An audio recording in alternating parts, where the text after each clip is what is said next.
My name is Charles Carter, and I will be your host this evening. I want to extend to you my gratitude for you watching Stunthangar Video Hangouts. If you are watching this as a replay, I want you to know that I host these YouTube live streams every Monday and Friday starting at 6:45 p.m. Pacific Standard Time. So please make a note of this so you can watch or be part of the live stream. Plus, we have an after party following the live stream, which is sometimes better than the actual streamed portion of the show. Now, here at Stunthangar Video Hangouts, we talk about building and flying model airplanes, sport flying, competition flying, and what you've been doing lately.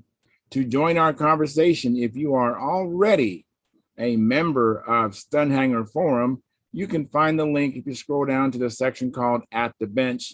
And momentarily, I'm going to post a link with today's date. Now, if you are not a member, please register at stunthangar.com/SMF. That's Smart Men Flying. You must place a space between your real first and last name. And you must also have a valid email address, or Sparky, the proprietor of Stunthangar, will not approve you. Now, if you're inclined to not come in, just enjoy watching us on YouTube, wonderful, fantastic. Please enter your questions or comments in the chat box, and I'll do my best to make your comments or questions a part of the show. Understand, sometimes I can't get a word in myself, so be patient, and I will ask our illustrious panel your question or state your comment.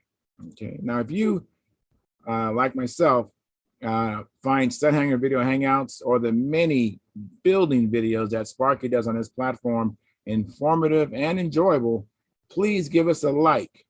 That's a thumbs up. Give us and subscribe. And when you subscribe, hit the notification bell for all notifications and share the videos and comments. These all help the analytics of the channel. Now, if you want to have a comment that I would read, you need to go to my YouTube channel. This is Sparky's channel, but go to mine, which is Flying Control Line Stunt. And there's a video of me flying at the AMA US Nationals. If you comment there, I'll be notified right away that there's a comment, and I'll be able to respond to you very quickly that way. Also like to encourage you to join Sparky's YouTube channel, which is called Stunthangar memberships, which start at $4.99 a month, which is less than 17 cents a day. I mean, that's incredible. You're going to get someone who has 55 years of building and flying model airplane experience for only 17 cents a day. So please support us in that way. Also, you can also support us with the chat, the super chat box, which is below the chat box, and it's a $sign, a big $sign, by the way. And that's another way you can do it. The subscription is for the memberships is a monthly $4.99 that come out automatically, pardon me. And then the super chat is just one and done. So please do them both. That'll help with Sparky and myself out. You can also, I lost my train of thought. But anyways, please keep the conversation family room friendly. That's what I was going to say. And don't use words that you wouldn't say around your children or grandchildren, or don't do things you wouldn't do around your children or grandchildren. Now, without any further ado, and if I forgot to mention something, I'll come back to it. I'll mention it during the show. So let me go ahead and post the link at Stunthangar. Let's see here. Where's the link at?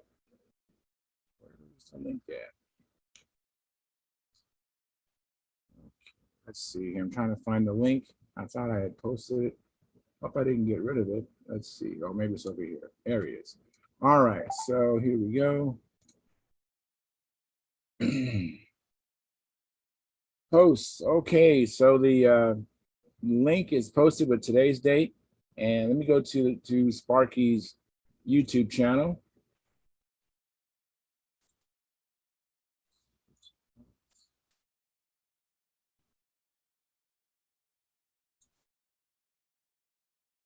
Just bear with me.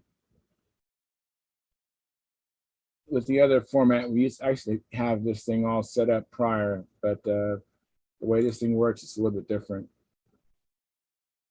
But it's better. I mean, it allows us to handle a lot more participants and without the video or the audio worsening.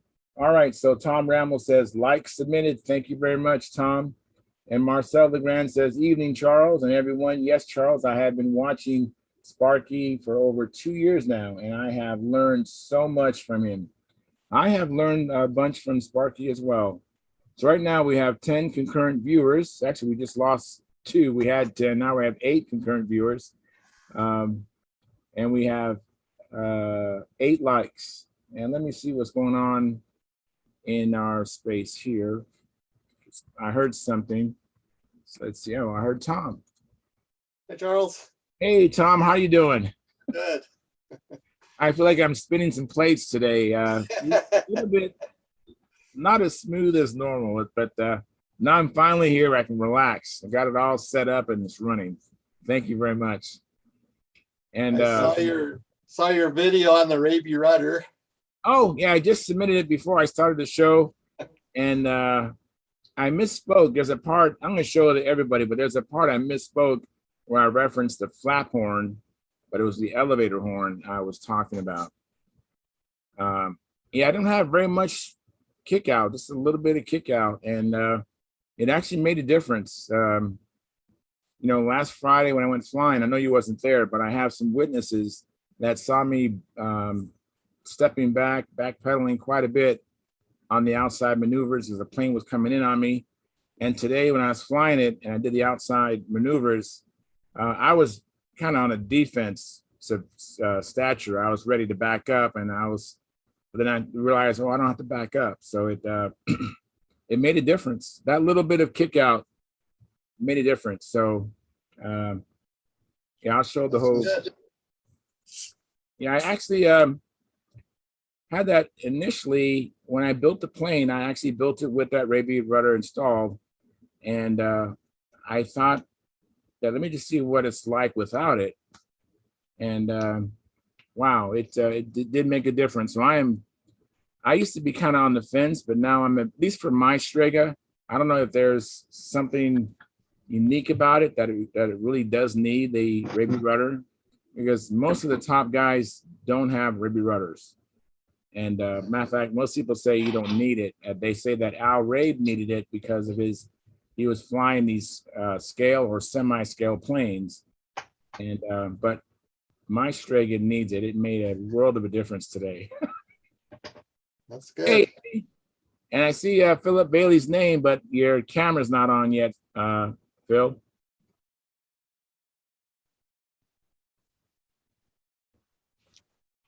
Anyways, how you doing, Eddie? Doing good. Awesome. Have you been flying? Did you go to the contest with Mike Lonke or? No, I didn't get to make it up there. I had a fishing tournament this weekend. Oh, how'd you do? Middle of the pack. All right. Yeah, well, we had 18 boats. We finished 9th. all right, cool. It was our last points tournament, and we got our championship not this coming week, but next week. So. All right, cool. Well, we're gonna get back to mall airplanes. I know I asked you how you did, but I didn't want to seem like I didn't care how you did. And I see Gary Sinclair's name, but your camera's not working yet, Gary. And Phil, your camera's still not working yet. So I don't know what that is about. I saw that Mike got first place. Yes, I heard. Steve Hines told me last night that that Mike got first place. So and Sam got 3rd. yes, congrats to you, Mike. I begin to feel a little pressure, but that's okay. That's okay.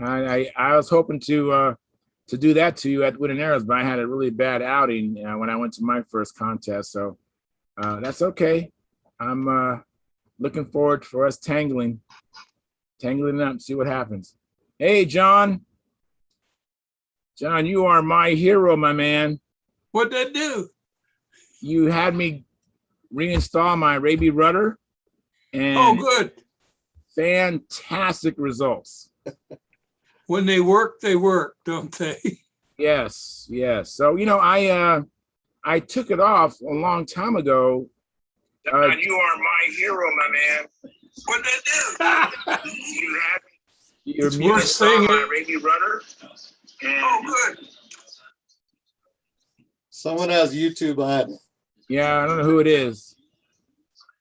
But I muted you, John, so you need to unmute yourself. I didn't know if it was coming from you or who it was coming from. I just jumped on you, John. Maybe by mistake, maybe I was right. I don't know. Oh, is it still there? Nope, not there no more. But I think it was Phil. what'd you say, Eddie? I think it was Phil because when I heard the noise, his picture popped up. So Okay. I actually got two boxes up for him. One is Yeah, I dark. was trying to get through my computer, and the computer's acting up tonight. So I said, "The heck with it," and went back to my iPad. This thing works every time. I don't know why the computer won't. Wow. Computer always needs something upgraded. Mike, your picture is really, really. It's like you're in a London fog bank. Yeah, that's weird. Hang on a second and see what I can do. You got scratches on your lens, maybe, or I don't know. I think he burped on his lens. Let's try Imagine something when I was in the Navy and we come back from partying in town, it wasn't a burp. I don't know what to try now. I honestly don't. I don't know, but that's worse instead of better. Well, Try Charles, turning the light behind you off. The light that's behind you. The too other much room. backlight. It's a good idea, Tom. yeah. Hey, Gary, thanks for coming in. This time I can see you, Gary. Yeah, I'm just slowing up here. Say it's snowing. No, I had to Heck, start it that over. under my lens. I think you need to clean your lens again. Yeah, maybe. Mike. Maybe it's Hey, just Charles? dust. It's not What's foggy this? in your house, is it? Maybe What's it's this? I foggy hear in the Michael house. on. Somebody take a shower and leave the door open. That could have done it. Hey, Peter, thanks for coming in.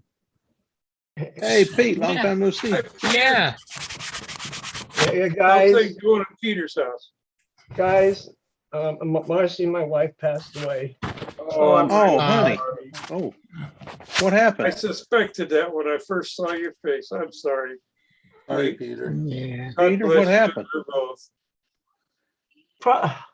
Pancreatic cancer. Yeah. Oh, Pete, I'm sorry. Yeah, but that's really awesome that you came in, Peter, with your heavy heart. I appreciate it. Yeah, me too. That's Yeah. a shame. Yeah, you got some friends here. We can at least for a couple hours, maybe put a lift in your step and get your mind on something that's more joyous. So that's what I hope we can do for each night. All right. Okay, I thank you guys. You're welcome, buddy. Mm. Hey, Mike Millard, I don't know. I mean, it looks like it's just so foggy, and it's okay. You don't have to leave or anything, but I'm just saying your image is obscured. It's if you could imagine, like John said, like someone took a shower and left. Yeah, that's Steamed up the lens. yeah. Anyways, If you're That didn't help. if you're having a bad hair day, this is going to real extremes. I'm telling you. God. it's not like you have a face for radio or anything that you have to hide your face. I don't get it at Yeah. all. I don't get it either. I mean, I see Peter, you wiping it, and it Do you should have anybody over there nearby to talk to or be with you? Not really. I think I'm going to hang it up tonight. All right, Mike. I don't do. Mike, try to come in again, and maybe it's something with I don't know. Internet connection. Yeah. Well, anyways, Let's get back to model airplanes. I went flying today. I know there's only 8 of us right now. Hopefully we get more, but I'm excited. If I have to repeat it again, I'll say it again. What planes you fly? It's my Strega. Good And, deal. Last Friday I went out flying, and when I did outside maneuvers, I was actually walking back and walking back and walking back with each loop because it was coming in on me.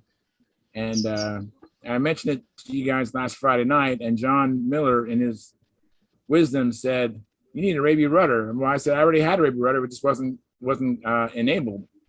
So I went ahead and put it back into service. There's the Raby rudder aspect. Went flying today, and I was ready to back up, but I didn't have to. And so now what I'm doing now is it's working, and I'm not necessarily kicking out how much it kicks out. I'm not adjusting how much it kicks out. I'm just adjusting now how quickly it kicks out. When I first started, I have 5 holes on my horn that's on my rudder. So it was moving the slowest when I first started. So with each flight, I'm moving it in closer to the rudder to quicken its response. Mm-hmm. So I want to get to the point where it's too much and then just back it off, and then I know I'll have it set. That's the way to do it. And later on, when we have a few more people, I will show a little short video of how it works. I don't know if everybody is familiar with the Raby rudder. Oh yeah, Yeah, but there might be some that aren't familiar with it. So that's entirely possible. For the benefit of others, I'll show them how mine operates and what it looks like. Joe Mata and myself, we just did a little short and dirty little video. We didn't practice, so there's a few errors in the presentation, but people will get a sense of what we're talking about. Has anybody else did any flying or anything? Hey, Phil, Yes, sir. by the way you're holding your shoulder, I take it it's probably still hurting you. Oh yeah, it's. I don't know. I've got to wait till the 8th to go back to the doctor. They kicked me out of physical therapy because they said I was not responding. So now they were going to call and get me an appointment. They didn't, so I finally called and got the appointment. But I got to wait. What is it? 2 weeks, 3 weeks, whatever it is. I don't know if I can stand this for 3 weeks. But anyway, if it leads you to it, it'll lead you through it. I'll get there. Yeah. So has anybody done any flying? I went out Saturday, Yeah. but all I managed to do was give a plane away. I gave a beautiful Cavalier to one of the guys, and he's wanting to buy it. And I said, I already gave it to you. I mean, what can I do? So I don't know. Nice. That's a good. I've never had a Cavalier, but I've heard nothing but praise. If you ever have one, you'll want to keep it. If you ever have a Cavalier or a Bob Hunt's Caprice, they fly very much alike, and they're both classic, curvy. I I-beam. had a Caprice one time. That handles like an old big car. Yep. Actually, it handles like a land yacht. But anyway, this one was a D-tube wing, but John Simpson designed it with originally with I-beam, and then he went D-tube. I have had both, and I've flown both. But this one was a profiled. It was D-tubed, and it's a great airplane. I flew it for about 2 years and really enjoyed it, but I have not flown it in about 2 years. And I said, it's too good airplane to hang there on the wall. Steve needs an airplane. So I gave it to Steve, and he was out there at the field, putting his motor and everything on it, but he didn't have a spinner, and the spinner that I had to go on it had gotten dinged when I landed it inverted. The only thing I got tore up was my spinner, my needle valve, and the top of the rudder, which I had fixed for him. So anyway, one of them things, you do the best you can and try to help along the way, because sooner or later you're going to need help. I don't care who you are. Sooner or later you'll need help. Yeah. So Steve is what's Steve's last name? I can't. Any other time I can tell you right now, I can't call it. But he's a lucky fella, because he don't know how good that plane flies yet, but he will. It's a great flying plane. It was originally built by Tom Morris. Oh, okay. And it flies very well. Now is Steve a intermediate, advanced, expert, pilot? What is Beginner. He does some inside loops and wing overs. That's about it. But you got to get there somewhere. Yep. Yeah. What was that, Mark? He resembles that. That's me. remark. Yeah. So Mark, you raised your hand. You said you did some flying recently, or you went flying this weekend? or- Yeah. I finished the Vector and got that flying this weekend. So Oh wow. very pleased. It's kind of light on top, and the top of the loops, it gets I lose quite a bit of line tension, but just still trying to get a good neutral handle setting and stuff like that. So I'll get some more flights. I got about 10 flights on it actually. Electric or fuel? Electric. If I remember correctly, Mark, if you're getting the higher altitude you get, if it gets lighter and lighter, you need to move your lead outs forward a little bit. Forward. And another thing, are you using a pusher or a regular propeller? Well, Does it, if you're standing in front of the plane, does Yes. it turn the way you've always flipped one, or does Correct. it turn backwards? Turns this No. way? yeah. Turns this way? If Yeah. you will put one that turns the other way on it, you will be surprised how much more line tension you'll have, especially at the top of the hourglass and the overhead eights and all. You'll have much more authority. It's ridiculous. Now it Well- may hurt you. It may hurt you in other places. You give a little, you get a little. And I Yeah. said for a long time, better the devil I know than the one I don't know. But Mr. why I Adamison talked me into trying a reverse pitch prop, a tractor, and I won't go back. It works very well. Once you try it and learn it, I mean, yes, you do have some problems in other places. And yes, you need a little bit of, instead of having the motor tilted down a little bit, you need it actually up just a little bit. But it's a little bit. It's not hard. You can shim the motor and get what you need. And it just works so well. I think John kind of hit the nail on the head actually, because after the first couple of flights, I'd done like 2-minute flights for the first couple times. Just making sure the wings were kind of level and seeing how it was tracking and stuff like that. And it was kind of light, so in my brain, which has had issues over the years, I moved the lead outs aft, moved them back, thinking tilting out more. Well, that's normal thinking. Yeah, That is the normal way. And then actually, John, I think that's probably it. I'm going to move them back. Because then level flight, it had more line tension level flight. Yeah.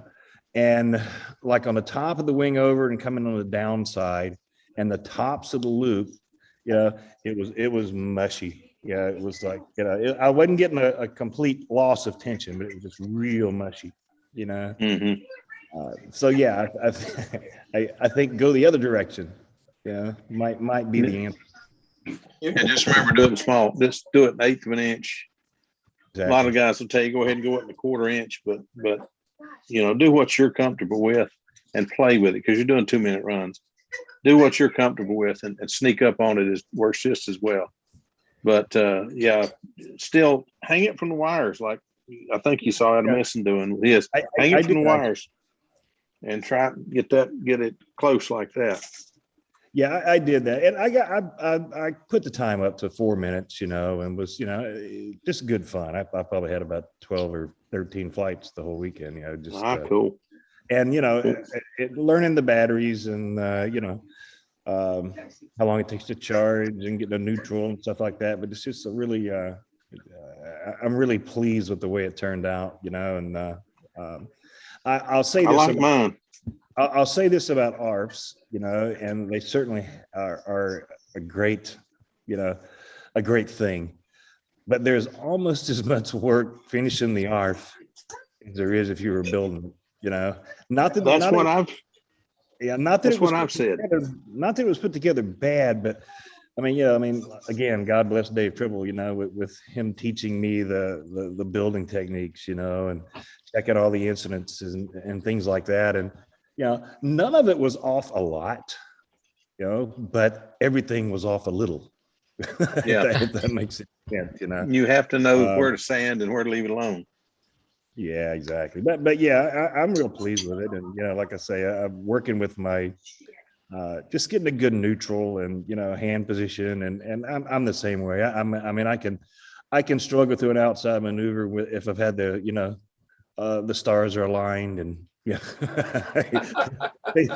things work well, but, yeah, that's where I'm at. And it's just a good platform, I think, It's a great airplane. Yeah. But yeah, real pleased with that. It's yeah.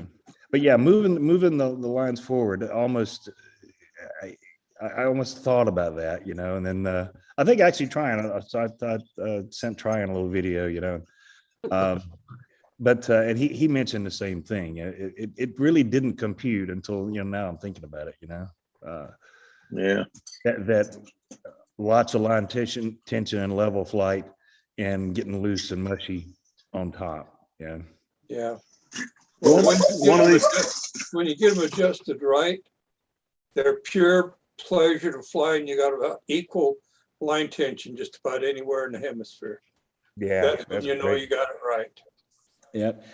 And I forgot one big rookie mistake. The second flight took off, and I'm trying to make sure the wings are level, and I'm looking and went, didn't that thing have two wheels while ago?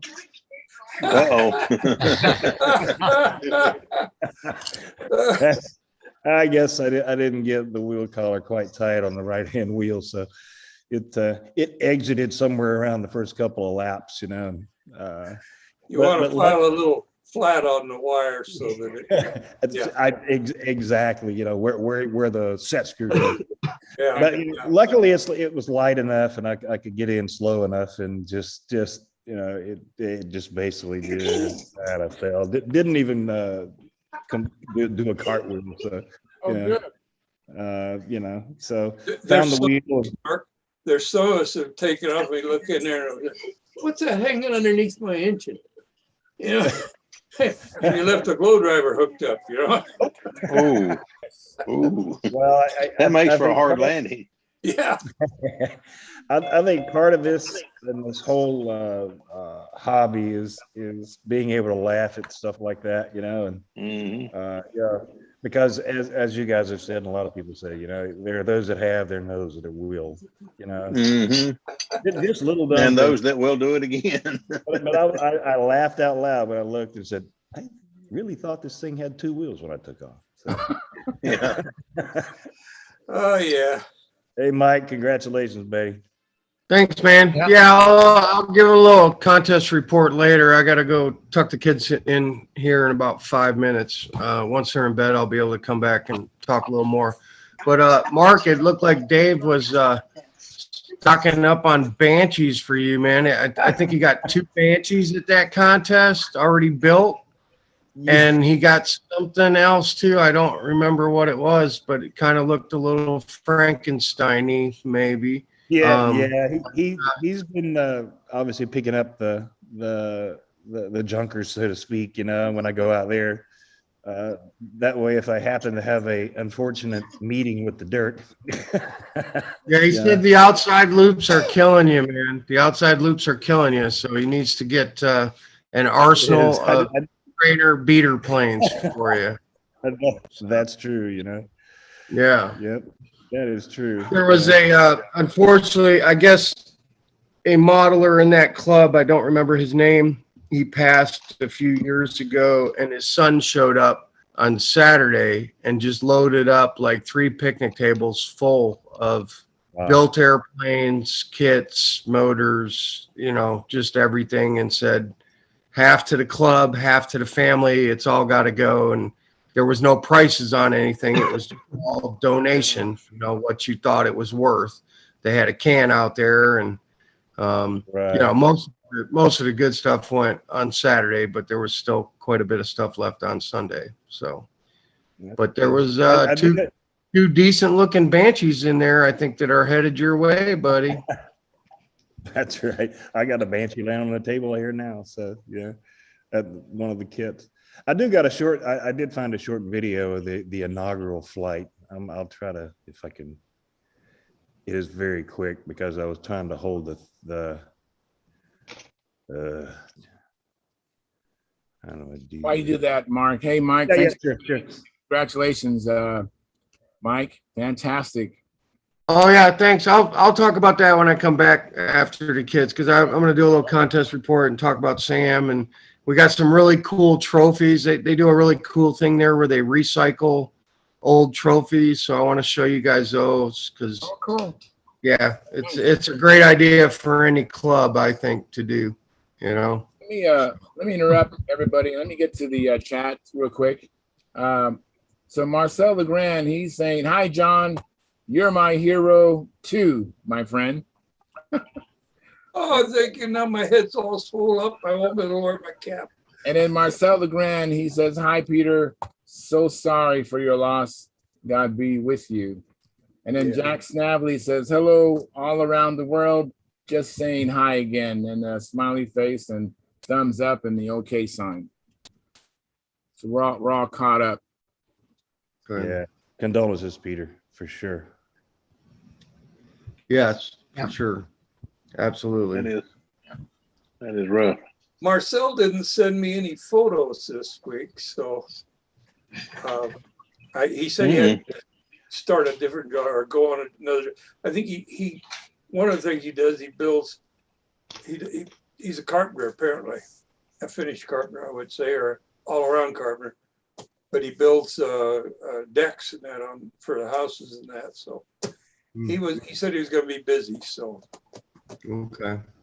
Hey, I got like 5 minutes till I got to tuck the kids in, but I want to show you this just real quick. Sam figured out a way to make. You gonna make me big? Yeah, there you go. All right.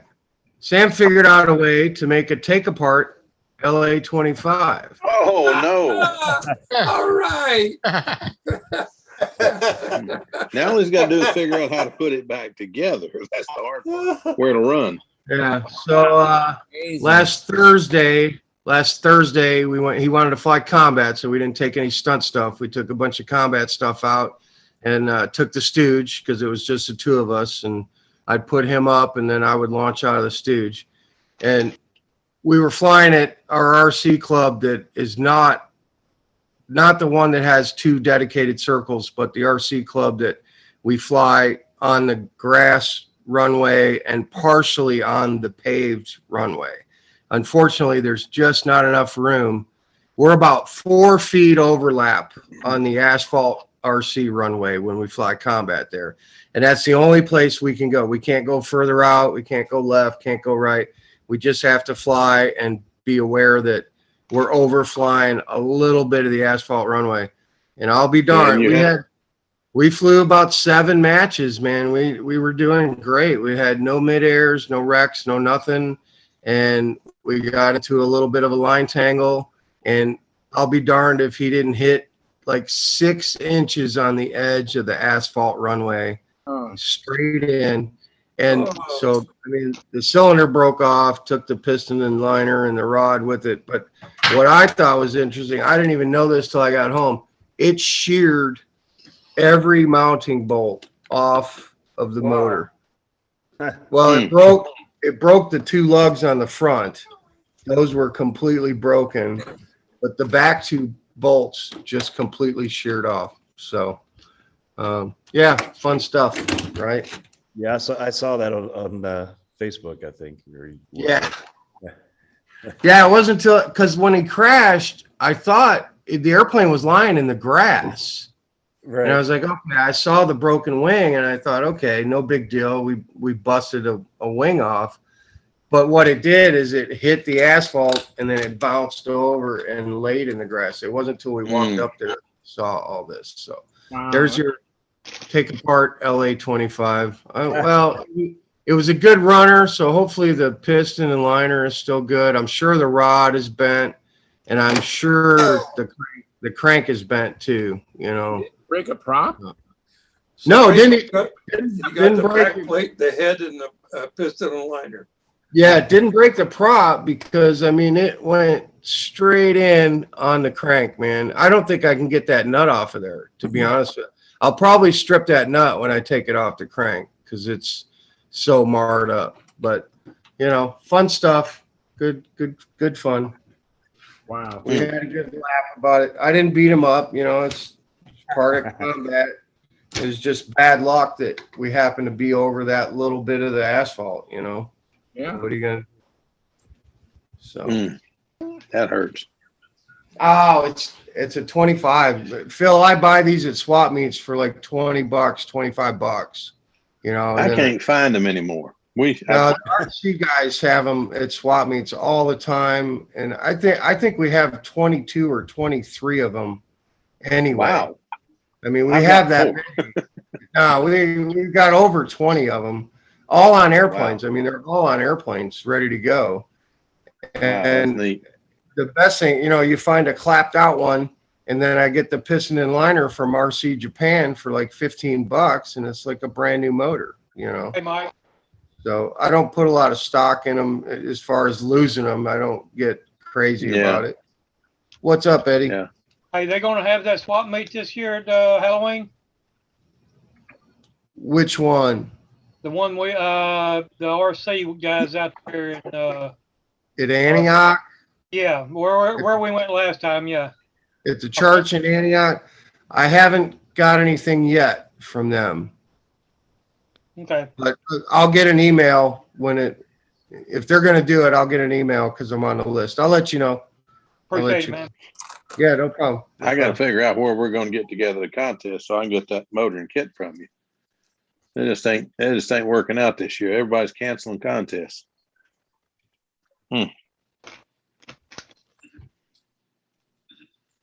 Oh, and the real kick in the pants about that, Mike.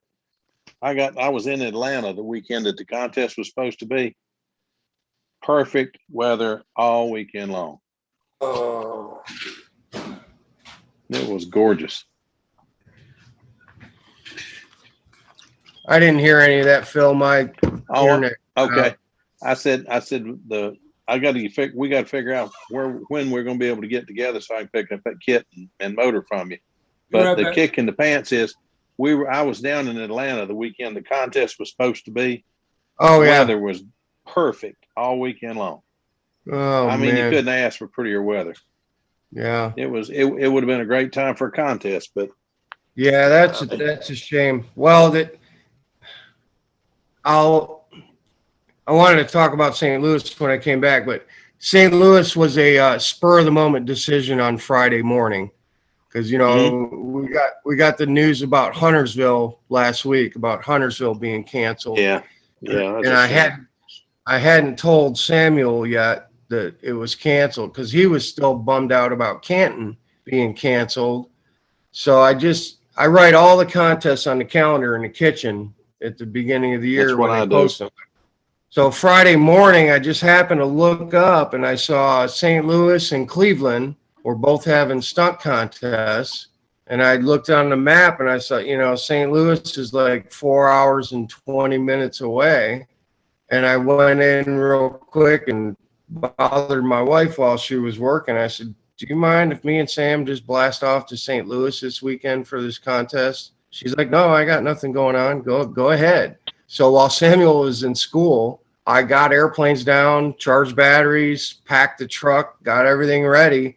And when he got off the bus, I was like, put your backpack put your backpack away, plug your school Chromebook in, change your clothes. And I was very regimented about everything. He was like, Daddy, am I in trouble?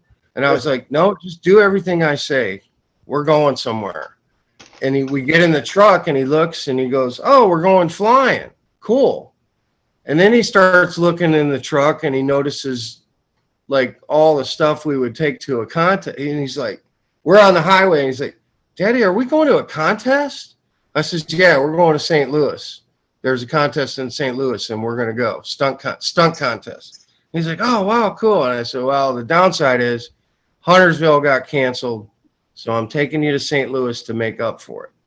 And he was sad, but he was happy at the same time, So Yeah, I wanted to get to see the little guy, but we'll get up with him one of these days. at some He point, he just progresses so much. Every time you see him, you think, is that the same kid? yeah, He's coming on so fast.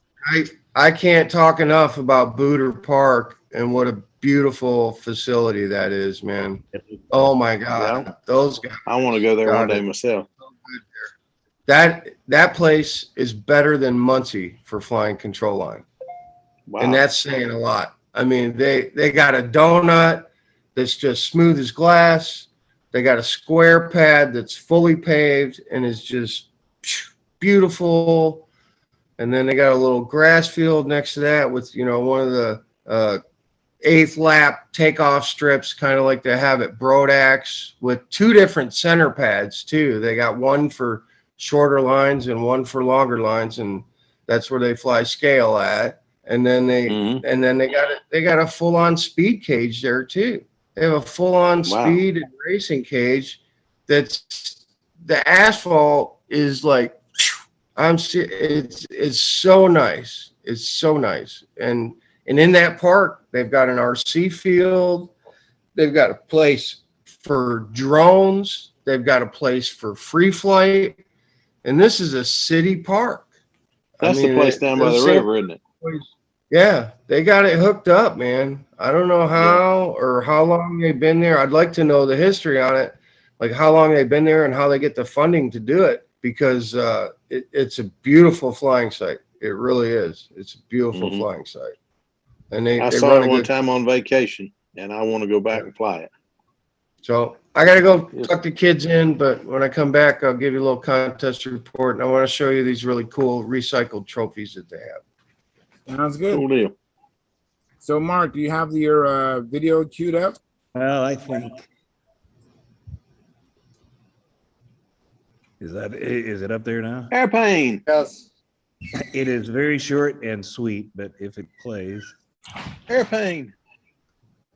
I don't have enough balls to do the maneuvers with holding the camera, but so far, so good, man. Nice.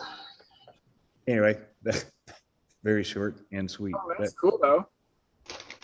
Mark, Yes, I wanted to reiterate, Tran and I still want to come back down there one weekend and fly with you. Yeah, absolutely. Absolutely. Let's try to straighten that. Let's try to get that set up sometime before the weather gets cold, maybe in October, early October or something. Yeah, definitely. Because I'd love to come down. The one thing about this little arena I'm flying in, it's like, it's I guess it's good and bad.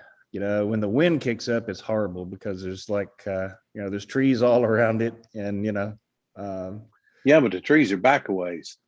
Well, yeah, on that side. I mean, let me think on there ones. So how high is that fence, Mark? Guess what? 5 foot. Excellent. Wow. Yeah. Absolutely excellent. Wow. That would be. I'm definitely coming. You tell me when. You can definitely wow. Bottoms and everything. That is awesome. Yeah. All the way around, you can see it. My word. Yeah. Let me see if I can stop this thing. It's your backyard? It's on the farm here, so and we've got the rest of the polo fields up there too. We could probably put like 20 circles in. So, yeah, there's plenty of room. What's the contest? Word. Yeah. The only thing is when all the horses are in work, so there's only a couple. There's a couple of the horses that really freak out with the IC motors. Yeah. I fly electric. I'd take them to the other pasture. Yeah, they'll get over it. I land a helicopter over them, so if they can get over the helicopter, they can get over the sound of a yeah. But anyway, yeah, like I said, a little short flight. I just didn't have a good way to film, and I certainly wasn't gonna try any maneuvers trying to hold the camera at the same time. Yeah. Sometime when you're one of these days, I want to work up the gumption to get in a helicopter. Yeah, sure. I have ridden in every kind of fixed wing you can think of, from small jets to to 747s, but I've never ridden in a helicopter. That's something some I want to people- try one time before it's on my bucket list. We'll work that out one day. Yeah, it's sometimes a different sensation. Some people just like it, and some people just they're white knuckle the whole time because it's just a different sensation. Especially pilots. If you're a pilot and you've never been in a helicopter, the first time you're in a helicopter, your brain is just messed up. Well, that's I probably will be. I helped a guy build an RV4, and I got in that thing, and I didn't realize. I thought it was one of the first flights, and I thought he was still getting used to it. RV4. You're not kidding. I felt like I was anyway, and beat that. I'm claustrophobic, so it was fun. But I from an early age was in love with a BD5J, and there is no way this old boy can get in a BD5. So anyway, I got in this thing and we took off, and as soon as he cleared the ground, I didn't think we had enough room yet. He rolled this sucker. And I mean, I got a real good look at the fence at the end of the runway because we're upside down going over it. And then he pulled up from inverted. Mm-hmm. Now that I've never had anybody really scare me in an airplane, but that come about as close as I've ever come. But I realized he's in this thing too. He ain't stupid. That's what he's an ex-Blue Angel, so he knows what he's doing. My favorite thing I tell people is, look, I'm the first or second person at the scene of the crash. So yeah, I'm not going to do anything to hurt me. There you go. Ain't nobody I like better than me. So you beat paramedics by half an hour too, won't you? Yeah, right. Yeah. I don't want to say too off subject, but Tom, aren't you building an RV? Yeah, I am. Which one are you building? RV4. Yeah, that's right. That's what I thought. All right. This one has now been. It's a project for our EAA chapter. Our local EAA chapter is building it, and I'm the build coordinator. So right now we just bought a hangar and we're trying to get organized so that we can get going on it again. The one thing I can tell you, the one thing I can suggest, order your instruments long time before you think you need them, because they are really slow coming in, unless things have changed in the last 2 years. They're probably slower now because of. Yeah, it took forever. It took forever to get the dash pack. And be sure and put in all the, like under the back seat there. I've forgotten what's under there. You have to inspect, but be sure and put the flap door in there, because otherwise you have to take that whole back seat apart and pull it all out. And if you do it right, you can just lift the back of the seat up and open this tin flap, look down in there, close it back up. And the same with the dash. There's inspection panels that are options that you can put on there. I know it's a few extra bucks. It takes a few extra minutes to put it in, but you will cuss yourself if you don't put them in. I promise you, if you don't put them in, you'll cuss yourself, because it makes it so much easier to work on that plane, inspect the plane, check things, whatever. But it is such a fun airplane. You'll love it when you get it ready. Nowadays, it's instrumentation. I mean, just a barrel altimeter, an airspeed gauge, and then an iPad for experimental. I mean, yeah, you can get the whole thing in an iPad now, and all the applications, ADS-B, and you can. The avionics manufacturers hate you, but yeah, if it's experimental and it's I hadn't thought about that. Just using an iPad, that's pretty slick. Does anybody have an RV4 image they can show their audience? For those of us who might not know an RV. I don't, but all you got to look up is Rand's Aircraft and RV4. Okay. It is, and the Rand's Aircraft, it's not the company, but they have the largest aerobatic demonstration team in the world, period. They showed up, they announced when we had the last Winston-Salem Air Show, they announced that Rand's Aircraft was going to be represented in the air show. I think there was 40 airplanes showed up, and there was at least that many more that didn't make it, that were going to come, and they all got out, and they're all doing. It's wild to see 20 airplanes do a barrel roll, just one right after the other, just in a line, just right after the other. And then they get on the ground and 5 of them come right up in front of everybody and park like they're looking at you. And then they smoke on and do donuts. That was wicked. That was really wicked. Vans, RV. Vans. That's right. Vans. I don't know why I do that. But then the other thing, when you got Patty Wagstaff there, and even she says, "Wow, trust me, they put on a show." It was fun. It was fun to watch. Now the guy that stole the show was a old guy in a oh, for heaven's sakes, SU-31, pink and white, basically. And he came up and you've seen the 3D airplanes do a tail slide and come down to within 10 feet of the ground and then go back and do a torque roll to the left, do a torque roll to the right. And then they're less than 10 feet off the ground now. Then turn the smoke on and take off up like a rocket. He did it. It was his last U.S. air show before they pulled his aerobatic ticket because of his age. And I mean, if you didn't enjoy his show, you don't like airplanes, period.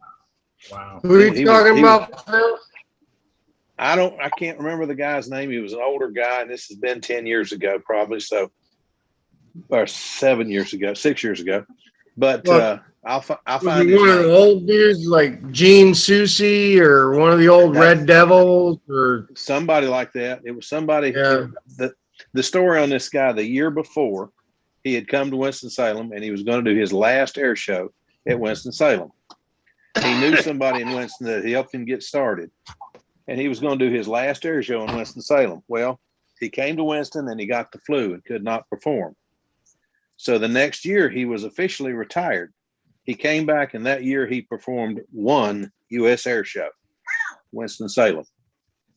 Okay. And if you think the crowd didn't go crazy, you weren't there. Let me tell you, we loved it. He was the Blue Angels had been here years before. We've had the Blue Angels, we've had the Thunderbirds, we've had the Canadian Snowbirds. Nobody had everybody's jaw dropping like he did. That was the best air show I've ever seen. And I've been to air shows since I was 4. This guy was incredible. I hated that was his last show because I've never seen anybody turn a crowd on the way he did. He did stuff that the model guys won't do. Mm-hmm. Y'all seen the Screaming Sasquatch? Yeah. Oh yeah. Yeah. You ever seen the Flying Farmer? You ever seen the Flying Farmer? Now he's wild in a J3 Cub. Yeah. Oh, there you go. Sasquatch was wild. That's her. That's an RV4. That's her. Well, thank you very much, Eddie. I appreciate that. Now I know what you're talking about. I tell you what, if you see one of those that's been modified and got the big cheek cows and the big motor, add another 60 horsepower to that thing. I've forgotten what they call it, but I mean, it is a screamer. But now you look at that thing, look at that picture and notice where the front pilot is. And now I had to get my 6'4" height in the back seat, and that canopy is coming down at a pretty rapid rate back there. So I'm sitting like this, trying to fly that airplane. I don't want to hear it, Phil. I don't want to hear it. I rode in a 2-seat pit special, man. I jumped that too. I jumped the pits. I tried to get in the pits. I couldn't do it. So I got in the back seat. Instead, a guy took me a ride in another little airplane. I didn't know what it was when I saw it, but I thought that was the neatest paint job. It was a Golden Eagle. Oh, shoot. That's a Christian Eagle if it was painted Christian like Eagle. Not Christian a pit. Eagle. That's it. That's a different airplane. That's a Christian Eagle. I found out why he built that plane, because he's a big guy and couldn't get in the pits. Yeah. But that's a cool airplane to ride in. But that's about as close to air sick as I've ever been. I mean, that thing does some violent maneuvers, but it is so much fun to ride in. He says, Mark, take the stick a minute. Take the stick a minute. You're sitting there. You think you got it steady, and the airplane's doing this. Wow. Before Mr. Douglas crew is up until. Go ahead. I'm sorry, Charles. Go ahead. Before we get too far away from the RV planes, Marcel Legrand says, my wife and her ex built a RV-8 together, and it broke them up. I can understand that. Just like building a house. Probably fighting over who built the front seat, who flew in the front seat. It's like building a house. Okay. If you and your wife can survive building a house, you can survive anything. My wife Mark, and I built this place. All right, go ahead, Mike. The DC3 boys were up here last week in Tullahoma working on Mr. Douglas. They were replacing oil coolers and hoses and all kinds of stuff. They haven't started an engine yet, but it's hard because they're all in Florida, and then they got to travel to Tennessee when they got a bunch of parts together. They come up, they do stuff, then they take a bunch of bad parts with them back to DeLand, and they work on them there, and then it's a traveling circus, man. They're trying to get an airplane restored, and they're 800 miles away, you know. Where'd the airplane come from, and what's the deal? Mr. Douglas is a famous DC-3. I've heard the name, I just can't remember where it came from. Oh, that's the skydiving plane. It's a famous skydiving airplane. It's been in a bunch of movies. It's been everywhere. Yeah. It broke down here in Tennessee like over 20 years ago. Lost an engine. Oh my goodness. Oh my goodness. It's been parked on a runway in Tullahoma for, I think, 25 years. And the same guy still owns it. But they put a fund together a couple years ago. It's been 2-3 years. They've got this restoration project going on, but it's hard going because they're not, all the guys restoring the airplane don't live here. They all live in Florida. Yeah, so that would make it tough. They're back and forth, trying to get this done. So we get progress reports every time they come up and they do a little bit of work. So, and Mark knows that airplane because he was a jump pilot. So, and I don't know if Mark, if you follow the Mr. Douglas thread on Facebook or not. I don't know if you're part of that. I need to go on it. Just I need to help those guys out too. Yeah. Yeah. I think Mark Hathaway. They're always Mark Hathaway. They're always asking for money, man. they want money, you know, but they're not. I think they're doing it the wrong way because they're not like selling ownership in the airplane. You know, if they said, "Hey, give us 50 grand, you can be a 1/16th owner in the airplane or some, you know, whatever they're going to value it at."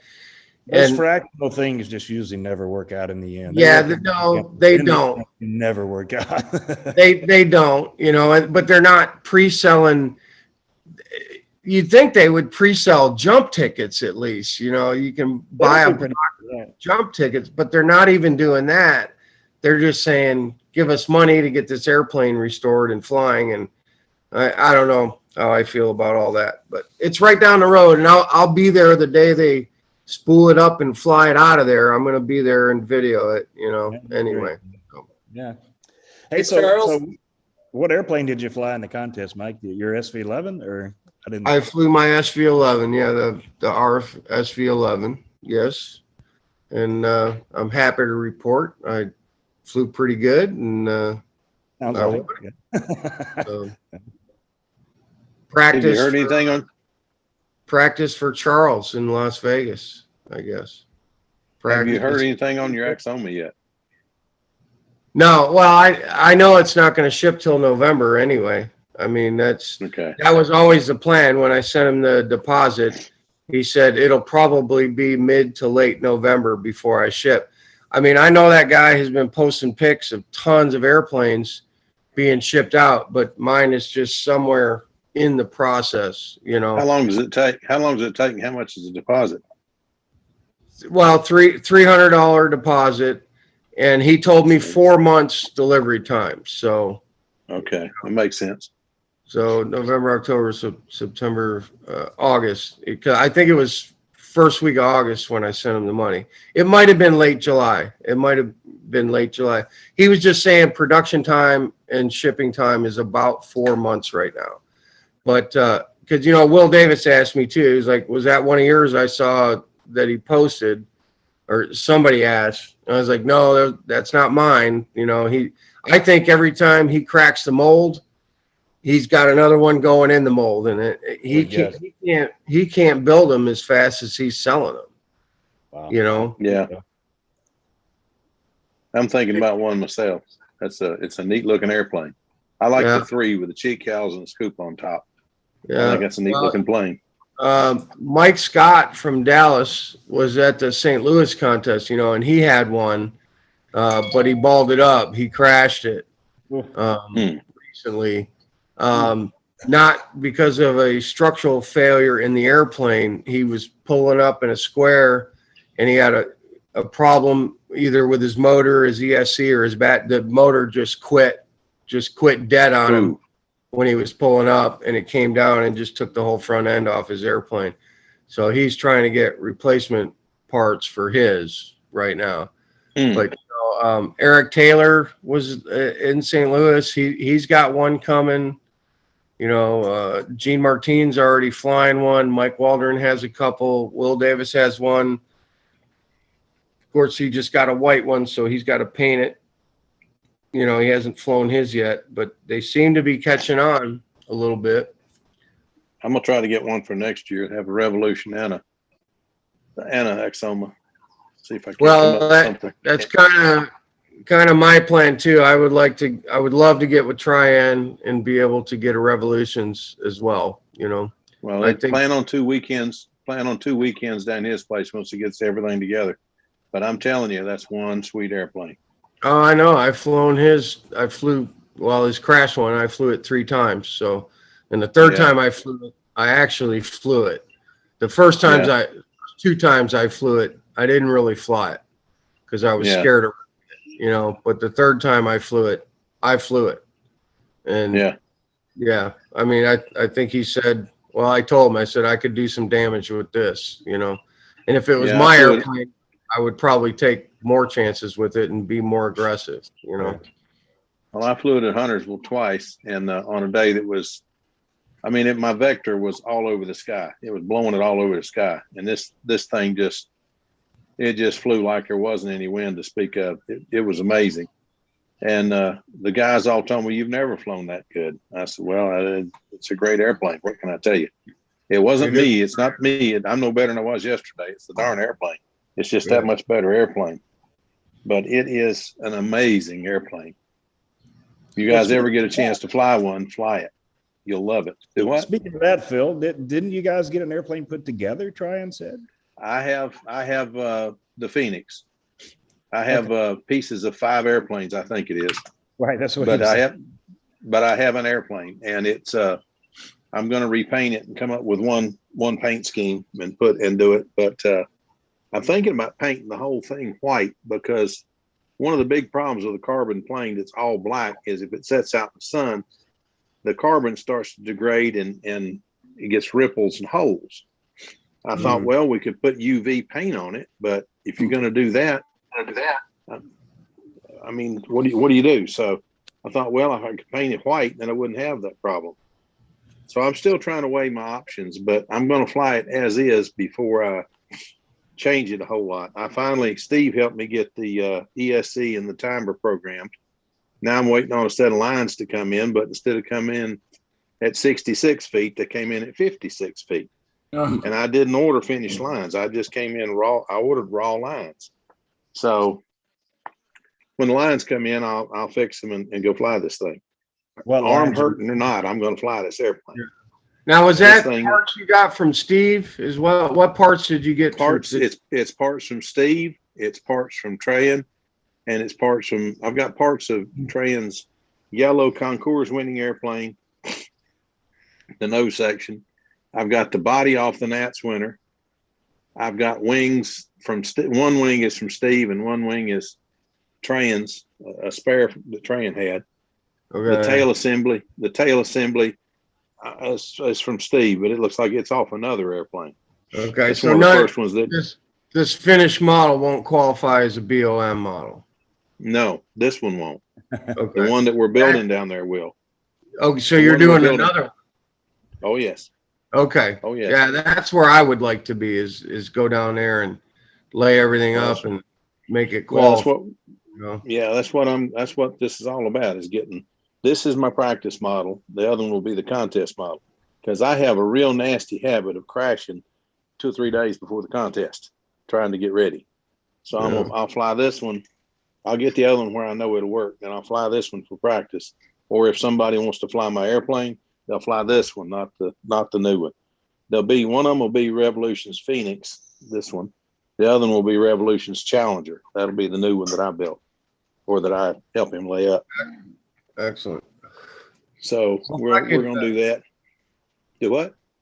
No, I'm sorry. Go ahead and finish up. I just want to talk about St. Louis a little bit when you're done. Go ahead. I want to hear about St. Louis myself. How did you do? I mean, I know you won advance. How'd you do? Well, it was a good contest. They had about 20 pilots total showed up, in different skill classes. We flew profile on Saturday, and Sam and I both flew his profile vector that he built for the Nats. His BOM vector is Tom Dixon vector with the Brian Gardner 46. We both flew that on Saturday, and I took third in profile. Sam ended up taking 6 in profile. The wind was crazy because it was shifting about 100 degrees all day long during your flight. It was off. It was bad. Yeah, I mean, you'd get set up to do maneuvers, and your first 3 would be okay, and then the wind is over here 100 degrees off, and you didn't really have the judges had a hard time that day because people were go here, I'm going here, I'm going there, and we just tried to fly through it as best we could. So that was difficult. They flew classic and nostalgia and old time as well on Saturday. Plus they flew scale too. They had scale going on. So there was a bunch of scale guys there doing their stuff. Beautiful field. Again, I already talked about that earlier, but you won't find 3 nicer paved circles anywhere in the world, I don't think, and a pretty decent grass circle as well. I don't know how they got that deal with St. Louis and with Booter Park or whatever, and I know that's Sparky's home turf, and man, he's a lucky guy if he gets to fly there all the time, because any one of us would just love to have that in our backyard. Sunday, I think they had 17 entries in Pampa through different skill classes. There was 2 beginners, there was no intermediates, and then the advanced and the expert. And the Texas guys were there. Mike Scott was there. The Chicago guy was there. Jordan Siegel, Mike Schmidt, Kenny Stevens and Eric Taylor were there from Indiana and Kentucky. I don't know if any of you guys know these names. Dave Trouble was there with who was David with? Kevin Pryor. Kevin Pryor. Yeah, Kevin Pryor. And the weather was excuse me, got a tickle there. The weather was a little better on Sunday. The wind wasn't shifting as bad. Sam did good and held his own in his second advanced contest. He ended up taking 3rd place. All right. I don't know where this cough is coming from. Probably these cigarettes, right? Yeah. But no, I just got a tickle in my throat for some reason. You beat the kid though. Congratulations. Yes. Well, yeah, so he burned in like a 499 on his first flight, which was pretty good. And I know scores don't mean anything. They only mean anything on the day that you're flying and in the class that you're flying, because scores don't matter other than the day of the contest. I think I put up a 522 on my first flight. Sam put up a 499. He was actually in second place right behind me after the first round. But then Ben Mills came in and put up like a 506 or 508 on his second flight. And Sam crashed on his second flight. He smacked in his Brodak Vector ARF. So here's what happened. He had a great engine run, first time, good flight, almost broke 500. Didn't touch a needle, didn't do anything. And the flight was only like an hour and a half after his first one. And he took off and it went screaming lean. I don't know what happened. Like the temperature didn't change, or it was weird, man, because I never touched the needle, but it went screaming lean on him. So I'm out there yelling at him, do everything big. I'm like, do everything big, because it's going faster, Well, the horizontal square 8's got him, because he wasn't doing everything big. He was trying to do everything normal size. And the airplane was going so fast on the outside part of the horizontal square 8, he smacked it inverted and took the rudder and the prop off it, because of the timing. I'm sure it was timing, whatever. But luckily he put up a flight, his first flight was good enough to get a third place. So, but yeah, I don't think the ARF Vector is ever going to be the same, because it broke the elevator too. The elevator's broke in half and the rudder's gone. It can be repaired, but I don't think it's ever going to fly the same. So, so yeah, that was good. Took a first, Sam took a third, had a good turnout, posted a bunch of videos on the Facebook page. The St. Louis guys got it good over there, and I want to show you these trophies, not because I'm showing off trophies, but just because of what they do. They recycle their trophies, and they just give you this little badge, right? The little badge says, like, this is Sam's Lafayette Escrow Advanced Stunt, third place.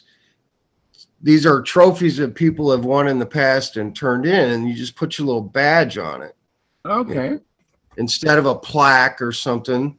And then the other thing that's really cool, this trophy is a piece of wood, but it's the plans for a fierce arrow that have been glued to this trophy and then laminated over the top, right?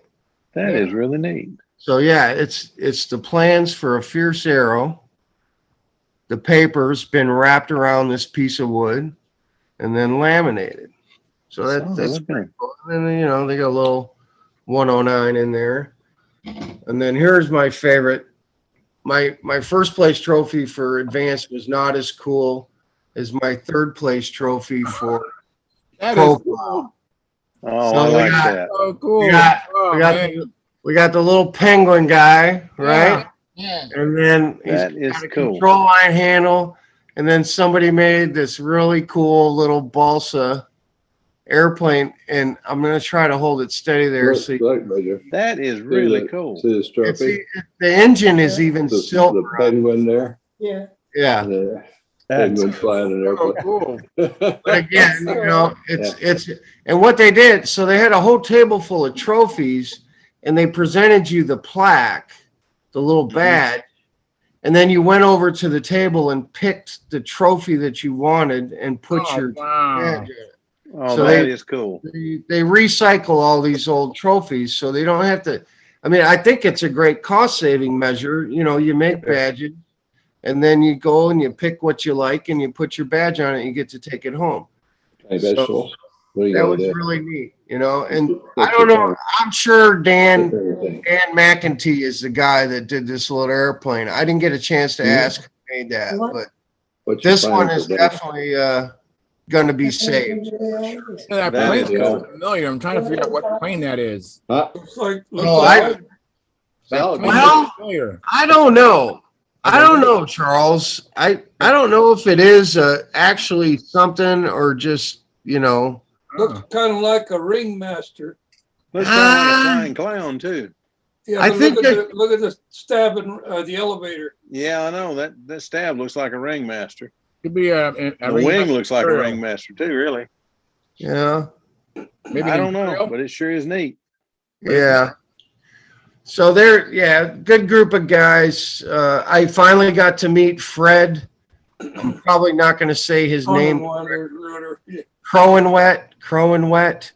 the Yeah. big scale guy. We're friends on Facebook and we talk all the time, but I've never met him in person in 15 years. I've never met him in person. So it was the first time I got to meet him in person, which was cool. That is cool. And quite a few other guys I'd never met in person either. Mike Schmidt from Chicago.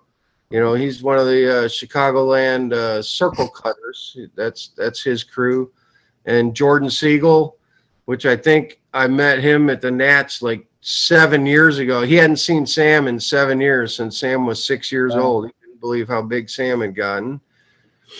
And then, of course, since we knew we were going there, and I knew they had a speed circle and jets were allowed, I brought the jet. Of course, I brought the jet. I brought Old Faithful, Charles, the engine I got from you on the orange sport jet, and I put up a flight, and then Sam put up a flight. So we got 2 flights on the Dynajet. Jared Hayes was there from Nebraska, from the Go Big Red. Omaha Orbiting Eagles. Jared was there with his friend Scott Mulk. They were there flying expert stunt. And we tried to get Jared up on the Dynajet, but on Sam's flight, it blew a reed. So when Jared went to fly it, we couldn't get it started. And it was, late in the day Saturday, so we kind of gave up on it. We were hot and tired and not wanting to take the engine off and change the readout. So Jared didn't get a flight, unfortunately. But Sammy and I used a speed circle and got 2 Dynajet flights. So that was cool. Hey, did you happen to notice if Kevin flew in profile, what he flew? The guy that was with Dave? I can tell you if he did by looking at the score sheets. That's all right. I was just going to show you his profile. Well, I'll share it right quick because since you guys, I think he did. Your screen is dark though, Mark. Unless you have another one open. Oh, never mind. I got to be smarter than my computer here. All right, now maybe it'll share, huh? Or maybe it won't share.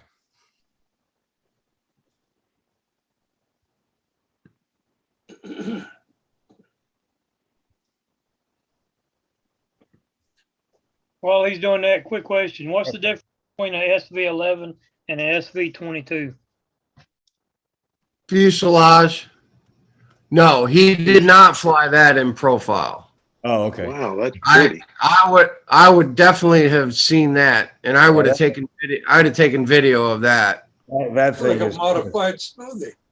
Yeah, that airplane was not there, Mark. okay. Yeah, that thing is a beast. Yeah. Great, just great looking airplane. Sorry, I didn't mean to interrupt you. I just No, it's fine. I was done talking about the contest anyway. I think. I mean, if I remember anything else, I'll bring it up.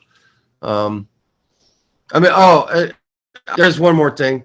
So when we got done with profile on Saturday, we got our Pampa stuff out to fly for Sunday. Do practice stuff, and I was flying my SV on its normal 62-foot lines and where the engine was happy, 9,200 RPM for the 61. And man, my lap times were like 4.8 seconds. It was just flying so fast. But then I did a flight where I just richened it up a hair, and then the motor wasn't happy and the airplane was flying too fast. So luckily I had a set of 64s in my box. I put the engine back where it was and put it on 64s, and then I was back at like 5.1 second laps. So I ended up flying the airplane on 64-foot lines at that contest. Normally I fly it on 62s. I don't know if it was the weather, air density, humidity, changing altitude. I don't know what St. Louis is from Nashville, But normally I fly that plane on 62s, but I couldn't get a motor run that the airplane was happy on, or it was flying fast enough. So kept it fast and lengthened the lines to get the lap times down and keep it manageable. and I guess I made the right decision because it was enough to win. So Yes, you made the right decision. yeah, well, I figured you'd say that, Charles. Yeah. Charles is going to be pushing you to run the 64s when you fly against him. So. Hey guys, Tom would like to share the TUT HR. So you ready, Tom? Yep. All I'll right. get it going here. Let's see. Can I ask Mark something while you're bringing that up, Tom? Sure. Who is that dude that was with Dave? Mark? That's actually Whitney's first husband. Are you kidding me? No, yeah. Okay, and he flies. Okay, I didn't know that. Yeah. Is he kind of new to flying, or has he been doing it for a while? He's been around a while. Okay. But yeah, he's a good guy. We get along fine. Yeah. Awesome. Okay. I just thought that, boy, Dave's got because he seems kind of like a new guy to stunt or learning more in stunt, Well, I think he just moved up. Okay. I think that's probably but yeah, great guy. Yeah. Did that come up or not? Yeah, we see the circuit board. That's a nice looking board. So, yeah, this is the latest TUT HR. I revved it to 2.1 because I made some changes to silk screen. All the copper layers are identical to the Rev 2.0 or Rev 2. Some of the silk screen was over vias and they kind of disappear when you do that. So I moved them to places where they wouldn't disappear. Yeah.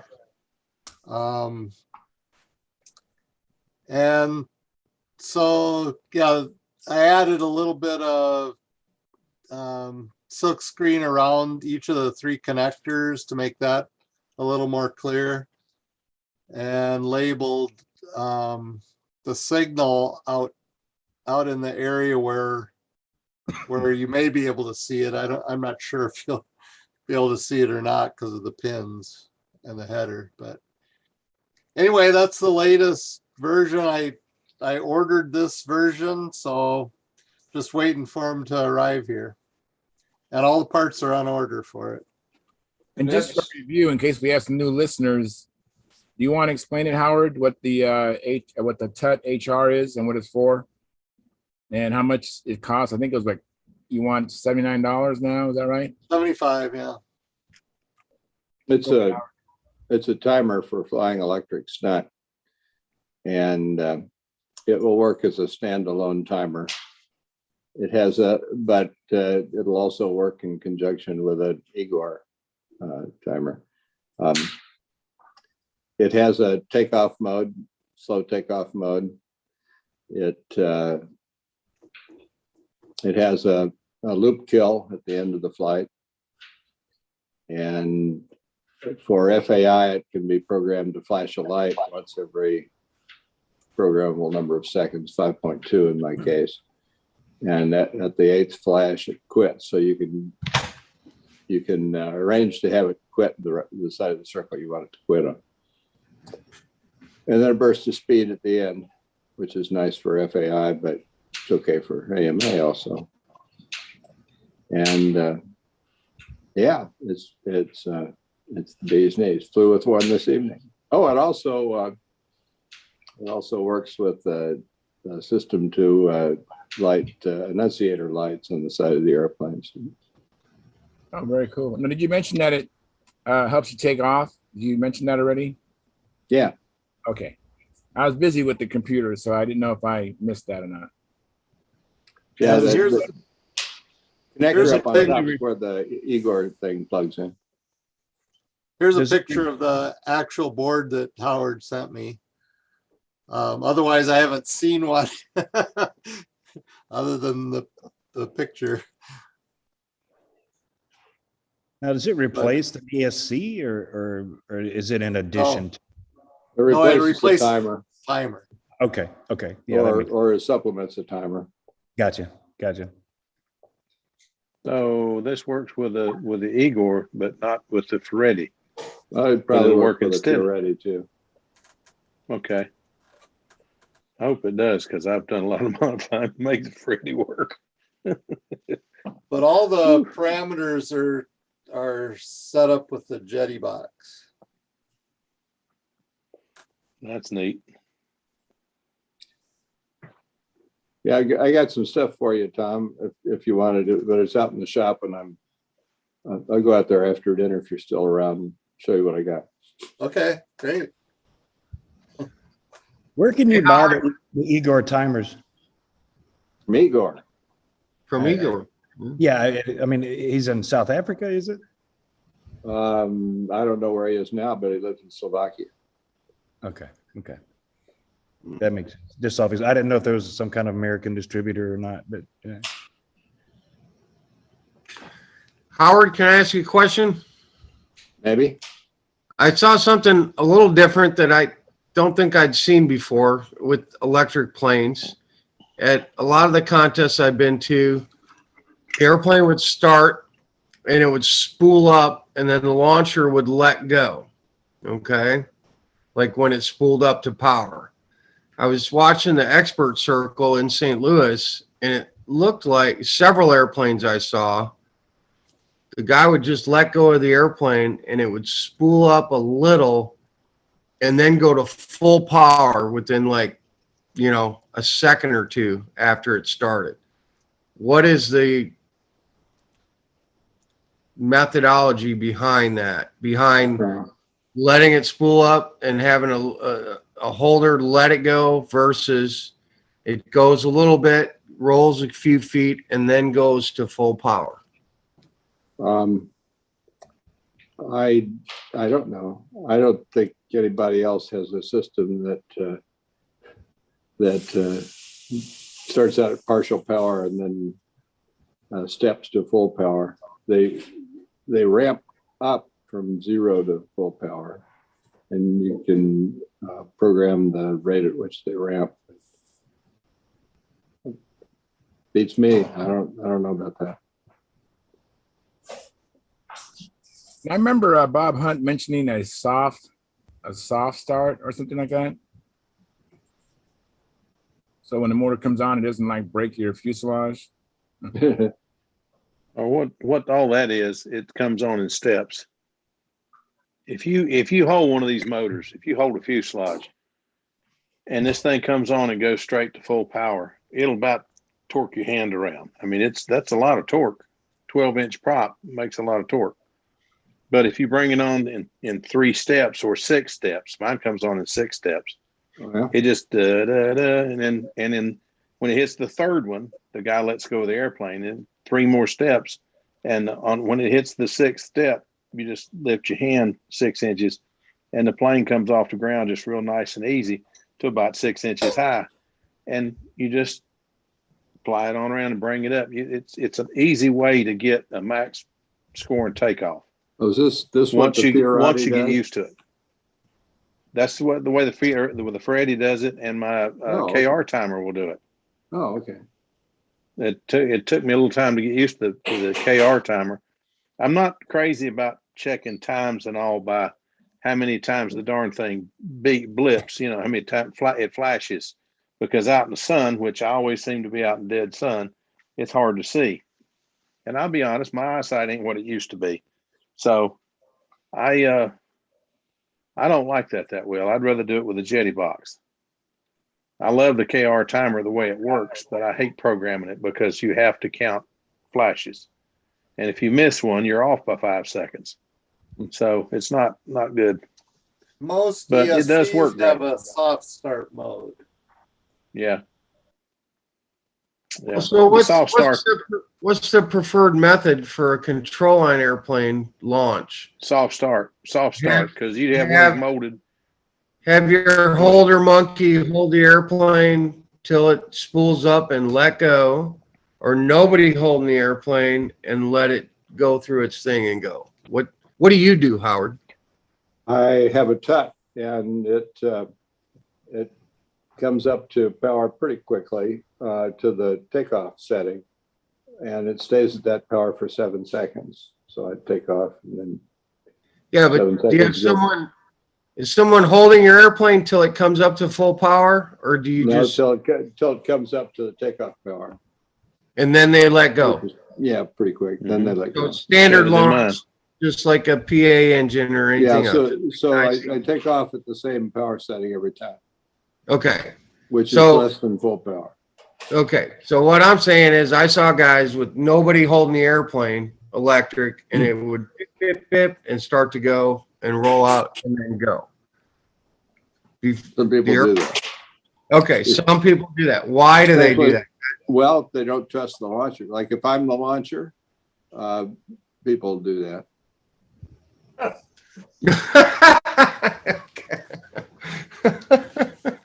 It's that habit you had of turning the Howard, I don't airplane. think I'd have admitted that, brother.